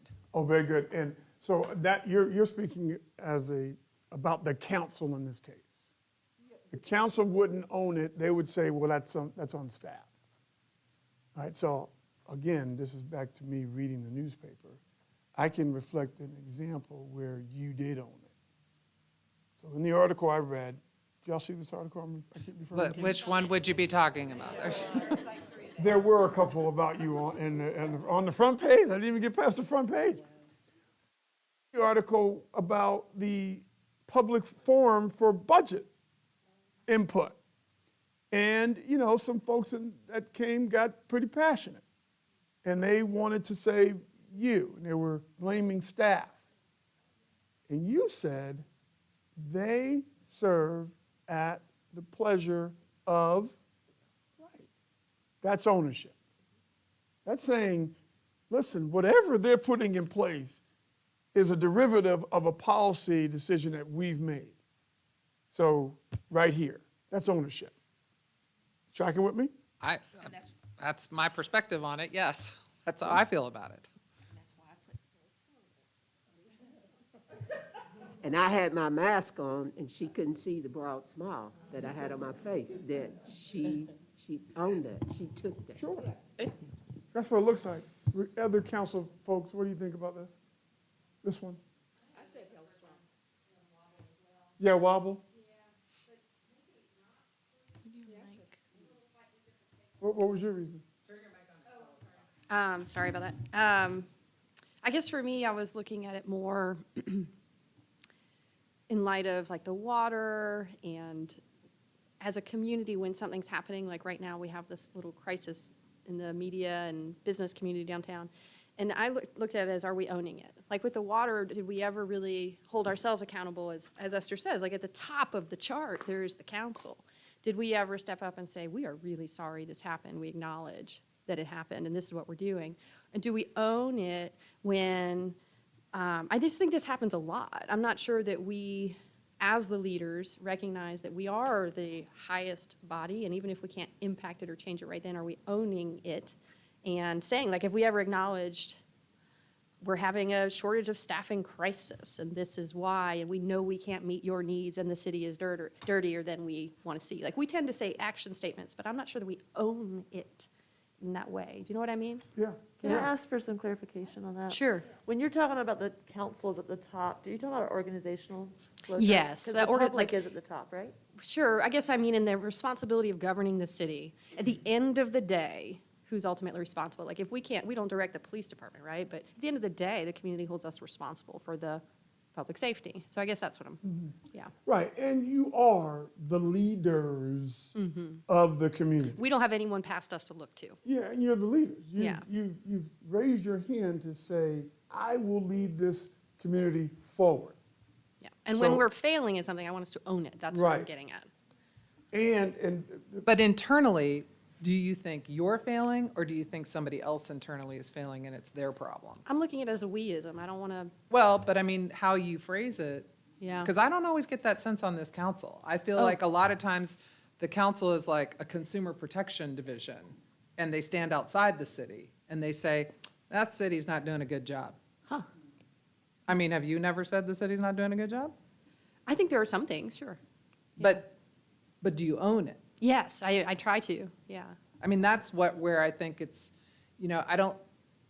that's where I think you have I don't think that everything that happens in this community is something that we own, because it's multifaceted and there are a lot of providers doing a lot of work. So to say every issue is, we're the leadership that's responsible, I don't know that that's correct. We have a lot of different, we got county, we got. Yeah, there's a lot of and we're- nuance in there, right? But Can I right, ask we a got question? but so I don't know that, I think my issue is more, if it's a function of the city and it's not, if it's going great or if it's not going great, do we own it collectively? Right. I do think we really quickly point to the other entities that are responsible for things too. And I get why, because we can't always impact that, like state legislators or TDA. And we kind of have a tendency to like poo-poo, well, that's just them over there and we can't touch it, as opposed to, Sometimes we blame staff. yeah, You know, and- yeah. And we say, we should have a plan, we should have had this. Yeah. And that's not showing ownership. Yeah. And I feel like a lot of times we just respond because of the pressure, but we never come around and corral and say, how should we respond in a way that represents what everybody is feeling and not throw any one person or any one department under the bus? But still be honest, like, how do we dance here and have ownership? I have a recommendation. I think that's exactly right. So remember, are we a high-functioning team? And in this case, it's council and staff. So you are teammates as a council, staff, team. You're teammates with each other. Being a good teammate, when something happens that causes damage, harm, some distress in the community, some breakdown, what a good teammate would say, hey, we didn't deliver in this case. We need to be better in this case. We're going to do the work to understand how this happened, and we're going to fix it. We're going to be better for our community. That's what a good teammate would do. What a bad teammate would do would say, listen, they absolutely let the ball drop on this. This is unacceptable. We cannot have this. And next time they need to get it right. That's what a bad teammate would do. A bad teammate would blame the others. A good teammate would absorb it. We. I'm not even asking you to say I. That's on me. But we. Just absorb it to the we. That's the team part. That's the weism part of it. That's what it looks like. Because you have to be honest. Remember, to your point, the community is part of the team. So you want to be honest and transparent with your teammates, your fellow community members. But that doesn't mean being honest and transparent with them doesn't mean throwing each other under the bus. Because that's going to lead to low functionality, which is going to lead to low performance, and fractured relationships, and all the things that we've been talking about. That's how I would respond in a nuanced way. I would just turn they into we. Yeah, we dropped the ball on that one. I will say that I have high functioning or hold strong on number 5 because I know we're working on it. I've seen it, like incredible efforts to get information, and I really appreciate it. I think it's one of the things that I think as an organization we've really grown. And I think we can always keep shifting and growing and learning and doing better. I think that I expect that staff wants us to share and own responsibility, accountability. That's hard to do if we don't feel like we have all the information. And when situations like, the water system got brought up, it is hard. It's like, oh my gosh, I know it's the holidays, but I'm gonna just go borrow a friend's truck and help people flush toilets with these buckets of water because I don't have enough information on whether or not we're gonna do that. So I think there's something it's something we're getting stronger at all the time, and I just want us to keep owning that we can get better. Absolutely. It's a lot easier to defend the team when you have all the information. Clear. Hey, listen, I'm getting ready to go to a community conversation about what happened. I need you to give me all the details so I can defend us and reassure the community that we're on this. Information. Now you're going to say, let me tell you listen, I'm really sorry this broke down. As a city government, we have got to be better. And let me tell you what we're working on to make sure this doesn't happen again. But that's a collaborative mindset. That's not a comparative mindset. That's not a they, that's we, that's team, that's collaboration. All right, one more thing I want to do before we break. And Kelly, can we grab all those? That way we can show you what you said tomorrow. If you just please pass those along to her. We'll show you kind of your collective map. Last thing, we won't do any work, but I want to show you this, share this with you again.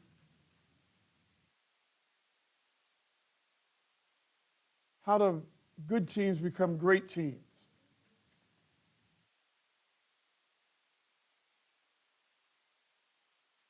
Take a break after this. We're getting close to the end time. There's one more thing I want to do with you. So I want to show you this two-sided, multifaceted component of what great teams, there are mechanics to what helps great teams become so. So the first side is what we'll call team performance. So the team performing at the highest level. In your case, that would be results that make real, measurable impact on the community. So every team that calls us wants this. They all want high execution. They all want to be high adaptability teams, high resilient teams, high consistent teams, high capability teams. Most teams that we talk to, they all want this. Most of them are unwilling or don't know how to work on the other side. We'll call that side high functioning, healthy team, cohesive, connected, caring, leaning into each other. Not neutral, but actually leaning in, trusting, progressive dialogue. Let's look at the health side first. Now, each of these dimensions feed into the next one. So this is what we've learned this over 30 years. This is what great teams do. So great teams have a disproportionate number of teammates that are really good at self-leadership. And the foundation of self-leadership, leading yourself, is being aware of yourself. You having an awareness of your patterns, the way you tend to operate, at the very least, as part of the team, having an awareness of that thing I do that tends to impact the team. Hey, you know that thing I tend to do where I shut down the conversation? want you to have awareness that that's the thing you do that tends to shut down or whatever it is. Now, the first payoff from having a team of versatile, self-aware leaders, first payoff is we then start to take this self-leadership component and invest in more connected relationships. Now, the opportunity that I think you all have is, as we talked about at the beginning of our time together today, we're now moving into post-COVID, where we now can be back in the same room with each other. For the last few years, you've not been able to do that. So your willingness to work and build on relationships. Now, when I say relationships, I'm not talking about you're at each other's house for barbecues every Saturday night. Now, if you do that, that's fine, but that's not really what I'm talking about. I'm talking about having a commitment at the individual teammate level that I am sharing a team with these people. And the work is going to be better, and my contribution to the work is going to be better if I have some working human being relationship with each of my teammates. Then the next payoff is we take these more connected relationships, and the next payoff we get is we have more active trust with each other. Active trust. It's one thing to say you trust a person or even feel it, but to put it into action, that's what I'm talking about. Active trust, both character trust, in other words, I trust your character, I trust where you're coming from, I trust your agenda, and competency trust, both. The next payoff is we take the active trust and we put it into how we communicate, conversate, debate with each other. Great teams are really good at having direct conversations and debates with each other. For great teams, what needs to get said, gets said. And the trust component here, the relationships feed the trust. The trust allows straight dialogue. So when one of my teammates challenges my perspective, when one of my teammates is on the other side of the debate with me, I don't take their challenge of my idea personally because I trust where it's coming from. I know that they're challenging my idea. I know that they're poking holes in my idea to make sure the idea holds up because that's what's going to help us get to the best answer. I trust that's where it's coming from. Now for you all, particularly for the elected, this is tough. Because when you're debating someone, if you slip into that competitive campaigning mindset, you're going to hear it and receive it completely differently. That's why this is so important. We can even be out publicly debating something, but do it in a way where I know my teammate, I trust my teammate, even though right now, at a public forum with television cameras rolling, they're on the opposite side of the debate with me, and I know it's just because they're passionate about trying to do the best thing to help this community go forward. I know they're not personally attacking me at this debate. That's all trust, which comes from relationships. Show me a team that cannot have tough, direct debates, and I'll show you a mediocre team. It is essential to getting to the best solutions. That's the health side.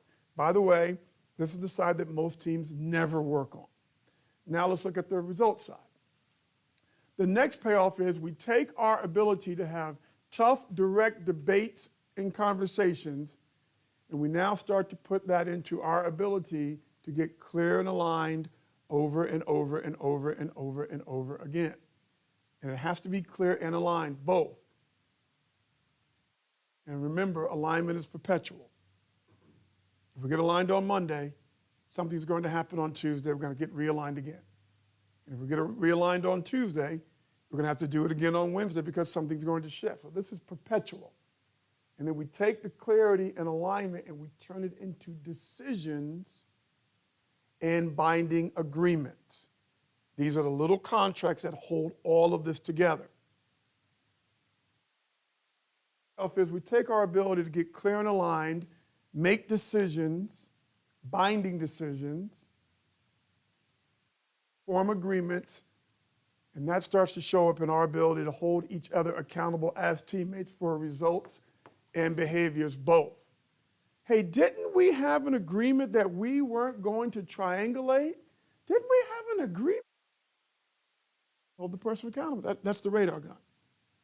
Hey, I think you're outside of what we agreed. I think you're triangulating. That's why you send me to Madam Mayor, because we have an agreement, and you're going to hold me accountable as your teammate, because if I don't go get flat with the mayor over this thing I'm experiencing her doing to me over and over again, you know that's going to weaken our team. That's why you send me to her, because you know that's the best path for us to remain strong. So you hold me accountable.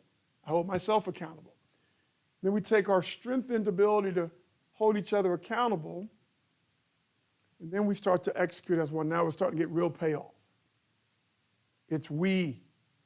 We're executing together, and we're struggling together or failing together. That's weism. And then the ultimate payoff is what we call extraordinary results. And what we mean by extraordinary results is the following. We struggle, we push, we hang in there, and we just meet the deadline. We struggle, we push, we just meet the target or the goal. And after just squeaking over the goal, squeaking over the finish line, the team looks to each other and says, that was really hard. Let's do it again together. That's extraordinary. Versus the team just meets the deadline, just gets over the finish line, and the team looks at each other and says, largely on the inside, I hope I never have to see you people again. That's not extraordinary. In other words, we got the result because we're high performing and we're committed and we're talented and all that. But how we did it is so hard, so tough, so biting that the team turns away. And now once the team starts to turn away from each other, now in the next cycle, performance is now at risk because we're a weaker team.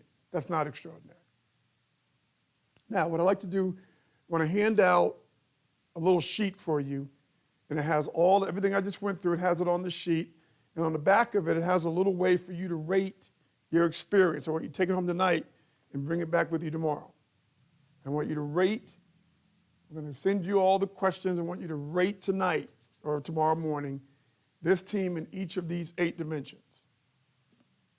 Do that tonight. Bring it back tomorrow, and we're going to talk about it. I'm going to figure out how to squeeze this in. The sheet you're going to, on the backside looks like this. Send those out. So today I wanted to reintroduce this dashboard to you. It's new for you. I think it's probably new for you, Rachel. Right? Probably new for you, Ben. Everybody else, you saw it 2 years ago. And you're just going to spend a little time based upon each of the definitions for each of these dimensions, which are on the back of that sheet, and you're going to rate, you're going to assess this team on a scale of 1 to 10. We're going to roll them up and kind of see what you look like, and that will at least give you a little bit of a snapshot on what you think about this team in terms of functionality. All right? Let's pause there, break, and then there's one more segment that I want us to do, and I want us to look at internal speed bumps. And what I mean by internal speed bumps, anything inside of this team that is slowing this team down from making progress. We looked at that's right, staff and council. So let's break. Let's take 10 minutes, and then we'll look at speed bumps and see if we can start to get through some of the process things that might be in our way.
anything that may be a barrier in the way, slowing us down inside of this team. Now, we're not talking about external, we're talking about inside now, that may be getting in our way to drive the priorities and outcomes. Here's the first question. So what are the internal friction points, breakdowns, process confusion, or unaddressed issues that will slow this team's progression down and represent a threat to your ability to make an impact on the community? Now, because we're running out of time, I'd love to have you until about 10 o'clock tonight, but I don't have that option. I'll be in here talking to myself. In your groups, I want you to speed round this. I want you to come up with three, and three. Yep, 3 speed bumps. Anything that represents process confusion, and we're only talking about internally, council and staff team only. Council and staff team only. And I want to encourage you, this is important. Tell the truth. Tell the truth. The truth will make you better. Tell the truth. Go for it.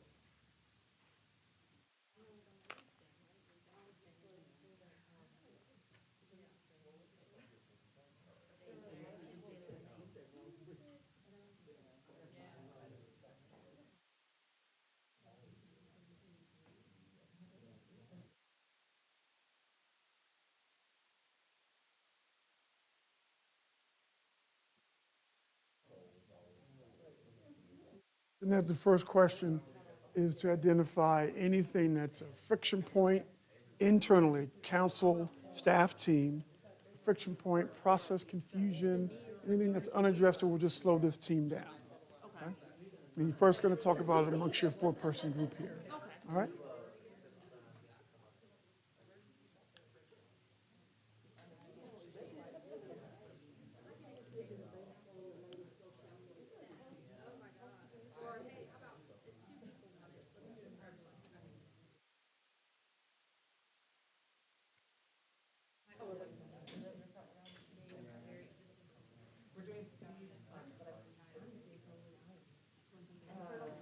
You have a question? Internal only. That's critical. Internal only. Process, confusion, ambiguity, unaddressed issues, council, staff. Could be something within the council.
Okay, so the last conversation we're having today is internally, amongst you all as a council staff team, what's getting in the way of progress?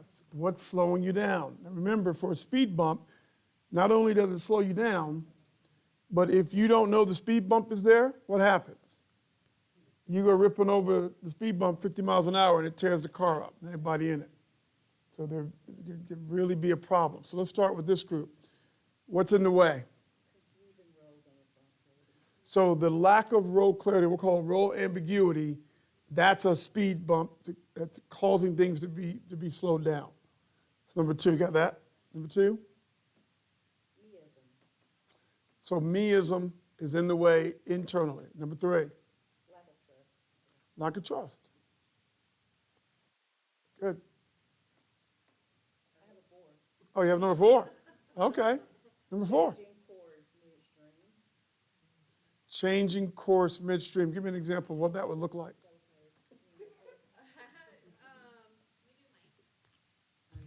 I feel like sometimes we'll be halfway through a process and then be like, wait a second, we didn't think of that. Let's change the whole thing. I don't know if I have a literal example. Although we kind of agreed on this, I feel like staff may feel that way sometimes. They're Does that happen more?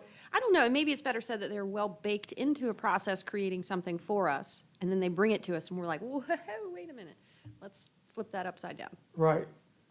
So that would be an example. Is that a good explanation, staff? And from your perspective, it's on the council side of the staff council team that the Yeah, and- causation of the shifting. And there's reasoning for it. I mean, we learn and we evolve as we learn about topics, and that changes our perspective. But I think it's challenging to staff and the overall team when we do that, if we don't just stick to what we said we would do. Number fifth? Okay. All right, how about this group? What's slowing things down? What's in the way?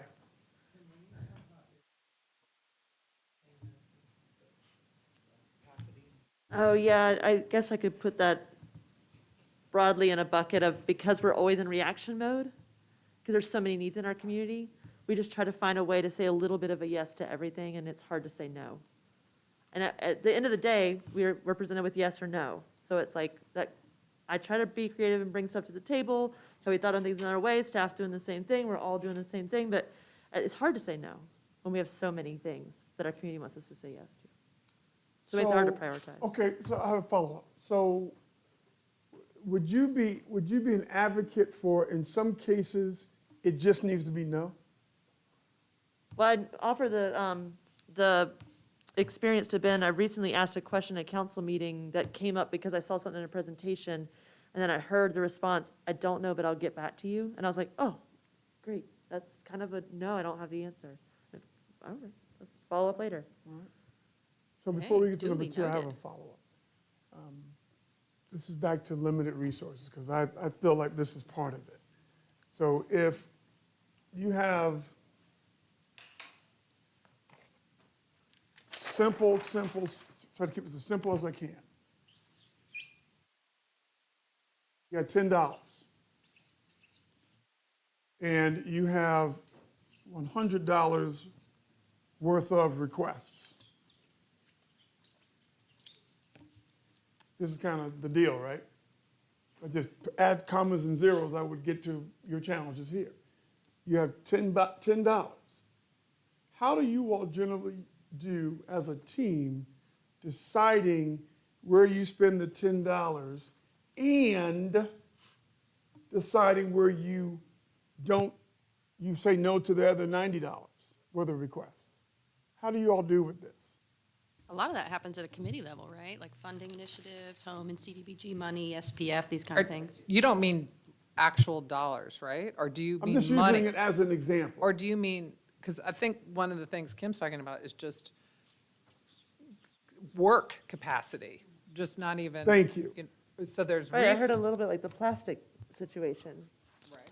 The community is not satisfied with how we've handled that so far. They want us to go faster, but we're out of capacity, and so we had to find a way to say a kind of yes, which was also a little bit of a kind of a no.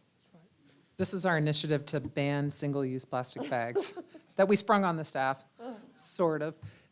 And the staff said, look, we just can't implement this kind of a change in our community and turn on a dime. And we had a lot of folks out in the community saying, why can't you do this really quickly? This should be easy. You should just do it quickly. But I will say, in that situation, I think the reason it created a little bit of a speed bump for all of us, including the community, was that I didn't hear something that I expected. I thought I was throwing a fastball down the middle, like, what do you need, more staff? What do you need, more funding?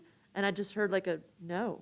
And I was like, I've never heard a department not ask for Grab more it. staff or funding. grab it, So right. I was like, oh, now we have a different question.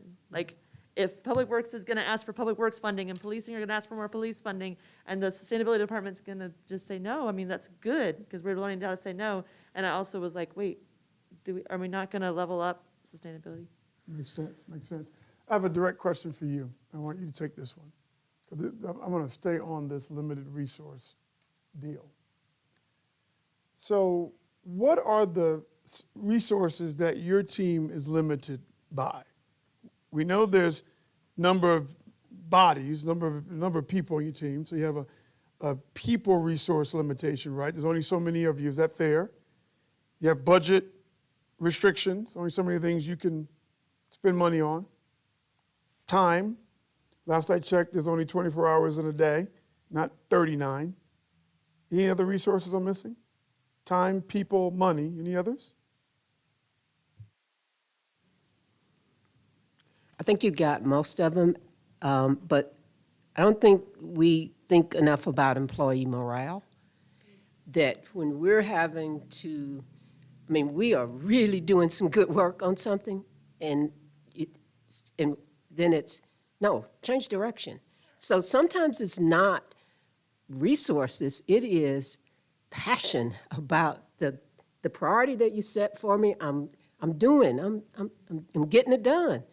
And then all of a sudden, now I've got to redirect that energy to something else. And so the employee's ability to rise to that, okay, I was really getting it on this one. And even if you add more resources, that's still more work for us, because that person is not going to come in knowing all the institutional background about that particular issue. And you have to manage that work, and somebody has to do it. So even if we get more resources, you're still adding to the staff's existing workload. Right. And please hear us. We are not averse to working hard. You all know we work really, really hard. I think our challenge, though, is sometimes, what do you want us to work on? Because it just keeps, and I, as a manager, I do that. I had a conversation with an employee the other day, and I said, you have got to learn to tell me no. You've got to learn how to do that. What's your reaction to this? This coming through loud and clear? Well, yes, and I think we've heard variations on that before. And I think it's probably, if I would have to guess, I would say it's probably more prevalent in some areas than others. Some others are, we don't meddle in, so much, but there are some departments that are more affected by our sense of urgency or need to do things or do something different. One of the things that can happen is, as a body, you give direction on something, it is a policy direction, and staff will go work, and then months later, we'll see a project, and we'll say, well, I didn't know they were working on that. And they'll say, but you told us to work on this policy. This was our interpretation of what that meant, and we did this whole thing, and, we're a little like, oh, I didn't know you were, That's a spending all your breakdown time in doing that communication. thing. Right. It's alignment and a breakdown in communication. 'Cause Yeah, working so that I mean, I way- think it's a little, it's probably, if I'm the employee working hard on this project, that I think I have very clear direction on, and council, how, it's hard on, I understand the challenge of a manager trying to say, how much do we check in with you along the way about what's happening? Or if we only talked about it at HCD or some other committee, but the full council didn't hear it, you can only read so many memos and write so many memos, then the entire staff's only writing memos and not doing anything else. So, I mean, we're the size, we've reached the size where that is a challenge. I think this morale thing is important, and I'm glad that it was brought up, because sometimes I feel like an example now would be the South Slope Vision Plan. I'll use that as a current example, but sometimes staff will work for years on something, years, and they will craft it, and it'll be ready, and it'll be perfect, and then they'll bring it to us, and we'll say, we're not ready. Can you kick that down the road? Like, we've continued that item maybe a year now, and it's for more input. I'm not sure how much it will change the document, but I can't imagine being a staffer, having done all that time and all that work, just to be like, here's the deliverable, and it sit on a desk, maybe not even make it to council for a long time. And I think that would be, I feel like that would be a morale. And I issue. think part of the issue that staff, and in particular me as serving in the role as the manager, is we have not done a good job, like the mayor said, of saying, okay, here are the priorities. What are the projects that are underway under these priorities? That's our work program. I mean, I've finally got the resources that I think we need as an organization for us to start making all of those kind of organizational alignments that are needed, and having tools that will help us feed back to council. This was your goal. These are the projects, are the initiatives that we think accomplish your goal or will fit within those focus areas that we're going to work on for this year. And we take those things through committees. They develop work programs, and just that iterative communication and alignment. And we haven't done as good a job, but we're heading in that direction. Okay, final request, and I want you all to respond to this, and then I'll get the rest of your speed bumps. So if you were to make a request on behalf of the staff to the council around how to help you all in a world of limited resources, time, people, money, and spirit, what's your request to them? What can they do better, give you more of or less of, to help this be better for you and your team? Well, one would be patience, but if I could, if you all would allow me, I have 2 exemplary assistant city managers that their voices have not been as much in the room. So I would like to get them to respond to that question. Ben, you're the most exemplary if you want to go first.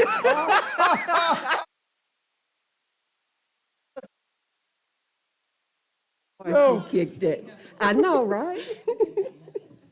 You go ahead, Rachel. I couldn't even turn my microphone on earlier.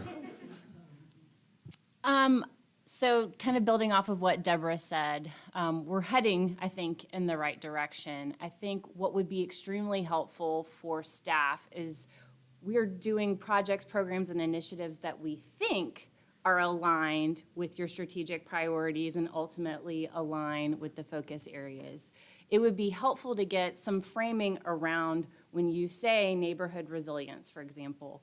What are your key goals within that, so that then we can operationalize and make sure that the projects that we have underway are correctly aligned, and we're not making a false assumption that the things that we're working on are meeting your expectations and will ultimately move the needle from a policy perspective. Yeah, and I'll just echo that. I won't spend much time on it, but yeah, I think the more clear and concise and direct your policy objectives are, I think the better we will be able to program resources to achieve those. And I just want to reiterate, I think all of our staff, I mean, I think they want to be successful and implement the things that you want to see. So I think from their perspective, the more clearly they can understand what's expected, I think that's going to help morale, actually. I think they want to be a part of something successful, and they want to start a project and complete it and do it well. how do, staff, this is back to you, how do you, if it's not clear, or it is zigzaggy, or it's just too much that council is asking, they've taken you well over your capacity to deliver, how is that communicated back to the council? Who says, time out? How's that happen? I'm not sure we hear that, but I'm looking for it. I feel like, Well, we do. It's not familiar. yeah, Yeah. yeah. You've heard it? I've matured enough in the job to be able to say, this is going to be tough for us to do this. And it's not a hard no most of the time. It is, okay, if you want us to do this, what comes off the plate? Or how about if we schedule it in terms of sequencing things that we are working on at a later date? And to their credit, they've been willing to accept that. Council, what do you think about this? This her is where the opinion. lack of ownership is sort of helpful. Lack of what? Ownership. I mean, where that is kind of a funny dynamic with the staff and the council, because, the council can sort of sit in a position of, we hear you, community, and we're on fire too, but staff is telling us we have limited capacity, and so we have to put the brakes on this.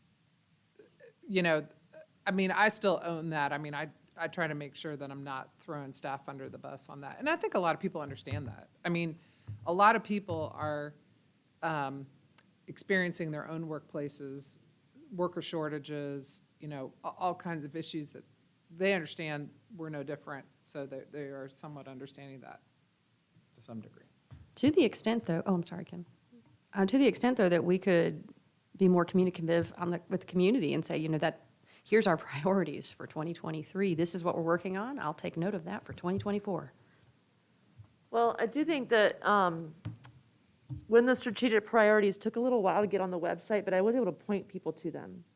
And I do appreciate the staff's working on that, but I wonder if it's going to take some time now that we're doing the meetings and the pre-meetings in public for the press to help their community distill what we're working on so that we can all get on the same sheet of music. Because I remember one time after a check-in, because they weren't public meetings and there were no public minutes, a staff member came to me and said, can you remind me what you said? And I was like, are you having a hard time keeping track in 3 different meetings of what we said? And so it made it really hard. Like we were drawing the squiggly image that you put up. We were doing that to staff by having these lateral meetings instead of getting at the table together. And I'm hopeful that if we sit together more often in public, there will be less surprises and there could be more ownership.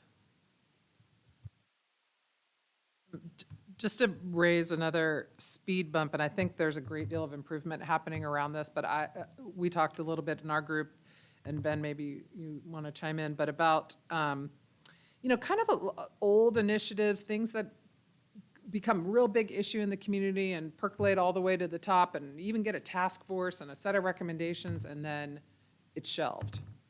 And then we have an election, and, the politics moves at like whatever the rate of the media is pretty much. But of course, running a city is like, you're trying to turn a battleship. So, for example, we have projects like the Haywood Street property where we had a task force and we have plans.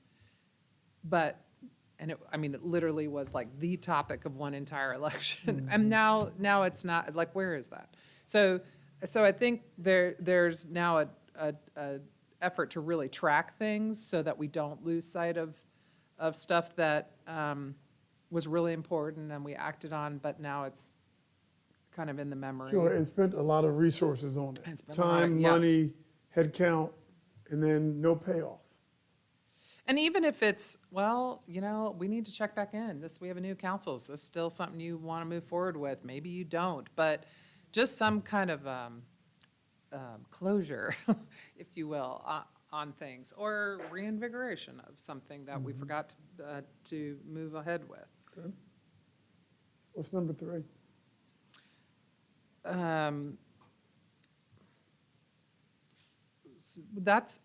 We have kind of 3 that I think fell into one, which is what I just talked about, this this kind of tracking these aging projects, and Ben was mentioning follow-through by staff at council direction. Sometimes we'll give direction around something, think it's happening, for example, the down payment assistance program.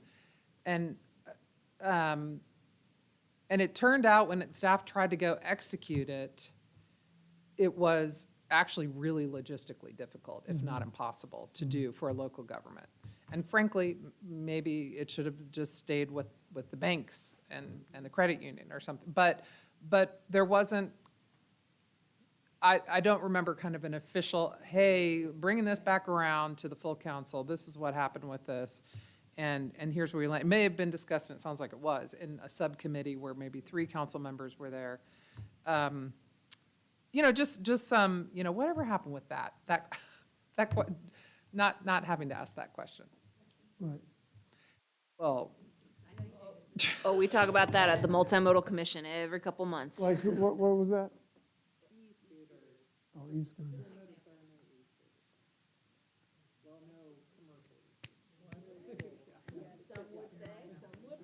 Some would be booing. There's no right. Yeah, that's your world. 51%, 49%. So, are you on this one? Should the staff have a log of things that are sitting on a shelf and have not been delivered? It sounds like there's been an effort. Maybe staff can talk about that, but a sort of a tracking system. Well, and it We sounds do too now. like the capacity you were talking about, Deborah, is part of this, right? The fact that it's taken, like, we have 2 awesome assistant city managers now. We have a Department of Data and Accountability Monitoring, some acronym that I forget. But like that piece of like management infrastructure helps make things happen. We have like capital improvement plan, infrastructure tracking, real time. Like that is a phenomenal way for us to go, what did happen to that project we funded? All of that infrastructure has been built. It just takes a long time, but I think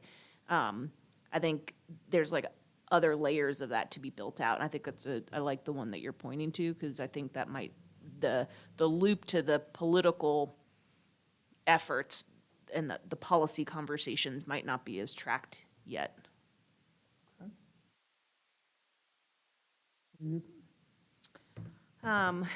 We had one that was similar and echoing to one that you brought up, Shanika, of just kind of the roles and the fuzziness that happens, particularly with our form of government, the council manager form of government, and then the public. The public think that we're all governors of the entire city, but so I think that when we want to serve our citizens and they're not necessarily understanding that we are the policymakers and staff are the executors, it can create some of that confusion because we want to help, but we might jump in ways that are like, oh, maybe I should have held back and asked some questions first, so some of that dance. Another one is, having enough information far enough ahead of time. I think when we talked earlier about the sheet that you pulled up, that one's seen a lot of improvement, but it's hard for staff to get all the staff reports done, and it's hard for us to read all of them in the amount of time. So it's hard on both sides, but, having enough information ahead of time of decisions is just probably a permanent challenge. But as a new person, that was something I really brought up. There's a huge volume in a very short amount of time, while also having to talk to community. And then one we didn't talk about as much, but a little bit, again, goes back to one that you brought up, Shanika, of just lack of trust. And as a new person, I'm seeing the time it takes to build trust. It takes time. It takes effort. It takes walks. It takes chit-chats after meetings, but we're still really virtual. And so we're all part-time employees on council, and we are running our families and our lives and our jobs and reporting to our bosses and all this. So there just isn't, I sense that the time to put into the trust building is one of the many things that we're pinched on. And that might not be something everybody else feels, or it ebbs and flows, but. So And those are our so, just so I'm clear on the trust element, that is a speed bump. You're citing it, you all are citing it for the entire staff and council team, all of it? Like just the trust amongst all of you. Is that what you mean? Or Yeah. you're talking about a subcomponent? Well, I think also, Council or staff side yeah, of it? I think everywhere, but yeah, on count, I mean, we're all in a million meetings on camera all the time, right? And then there's how is your kid? I really do care about, we don't need to go to barbecue level, but like, I want to know who you are as a person. But just the volume of things that we're doing, whether it's staff or council to council, it is an extra barrier or struggle for the trust building, or at least that's my observation. These two components. Okay. All right, very good. Would you all, so we can grab those, Kel, would you grab those? That way we can make sure we show you what you just put down. I'll email you. Huh? Yeah, your speed bumps. I'll email you. You want to take a picture of that? The part, because I see you got a lot on that sheet. You wanted to take a picture of your speed bumps?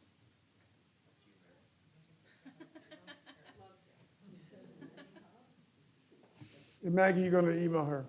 Very good. Okay. So tonight, you're going to go work on that. I cannot overstate the importance of you continuing in small and significant ways, continuing to invest in relationships with each other. When you appear in front of each other as the well-intentioned, passionate, compassionate, big why, serving a big purpose version of yourselves, when you show up in front of each other as who you are personally as a human being, you're going to behave differently with each other in all of these situations. As I watched you all answer the question, why do you govern? I watched the whole thing. By the time we started here and got over there, the whole room was different. In other words, you were different. Because you were relating to each other as people, as human beings, with your why right out here. That's the power of what happens when you're in a relationship. In a relationship, I'll end on this. There's just three components to a relationship. It's the relating part that makes for a relationship with one or a group of people. There are three elements that are part of relating and therefore relationships. Number one, you got to be present with each other. You got to actually be there with the person. Presence is critical in any relationship. It helps you relate better. Number two, you have to be curious about the other person. In other words, interested in. Hey, what's going on? Tell me about your family. Hey, what's going on? I heard you went on vacation. You got to be interested, curious. And number three, you have to be willing to share. That did feel like a real thing, right? You have to share. Element number three is you have to share. Talk about you. Talk about your life. Talk about what's going on with you. See you tomorrow. Okay. So tonight you get a chance to be present with each other, be interested in each other, and be sharing with each other. We'll come back on day 2. Let me give you a little revision of this part. Don't worry about assessing these tonight. I'm going to take liberty, and we're going to go through in about 6 minutes tomorrow morning, and we're going to assess it together. So don't worry about doing that. You're going to do it. Don't worry about doing it tonight. We're going to do it together. Take about 7 minutes tomorrow to do it in the morning, and that way we'll be able to show you your ratings of your assessment of the team. Everybody clear? All right, ready for dinner. Final word to you. I will save my final words for tomorrow. I'll do opening in the morning. Okay. I think day one's been great, and seems like everyone had a moment where they transitioned from regular crazy life to settle down into super fun retreat life. You can see it. I have one final question for you. You ready? Still love retreats? I do. Okay, very good. Have fun at dinner tonight. Go hang out. We'll see you tomorrow.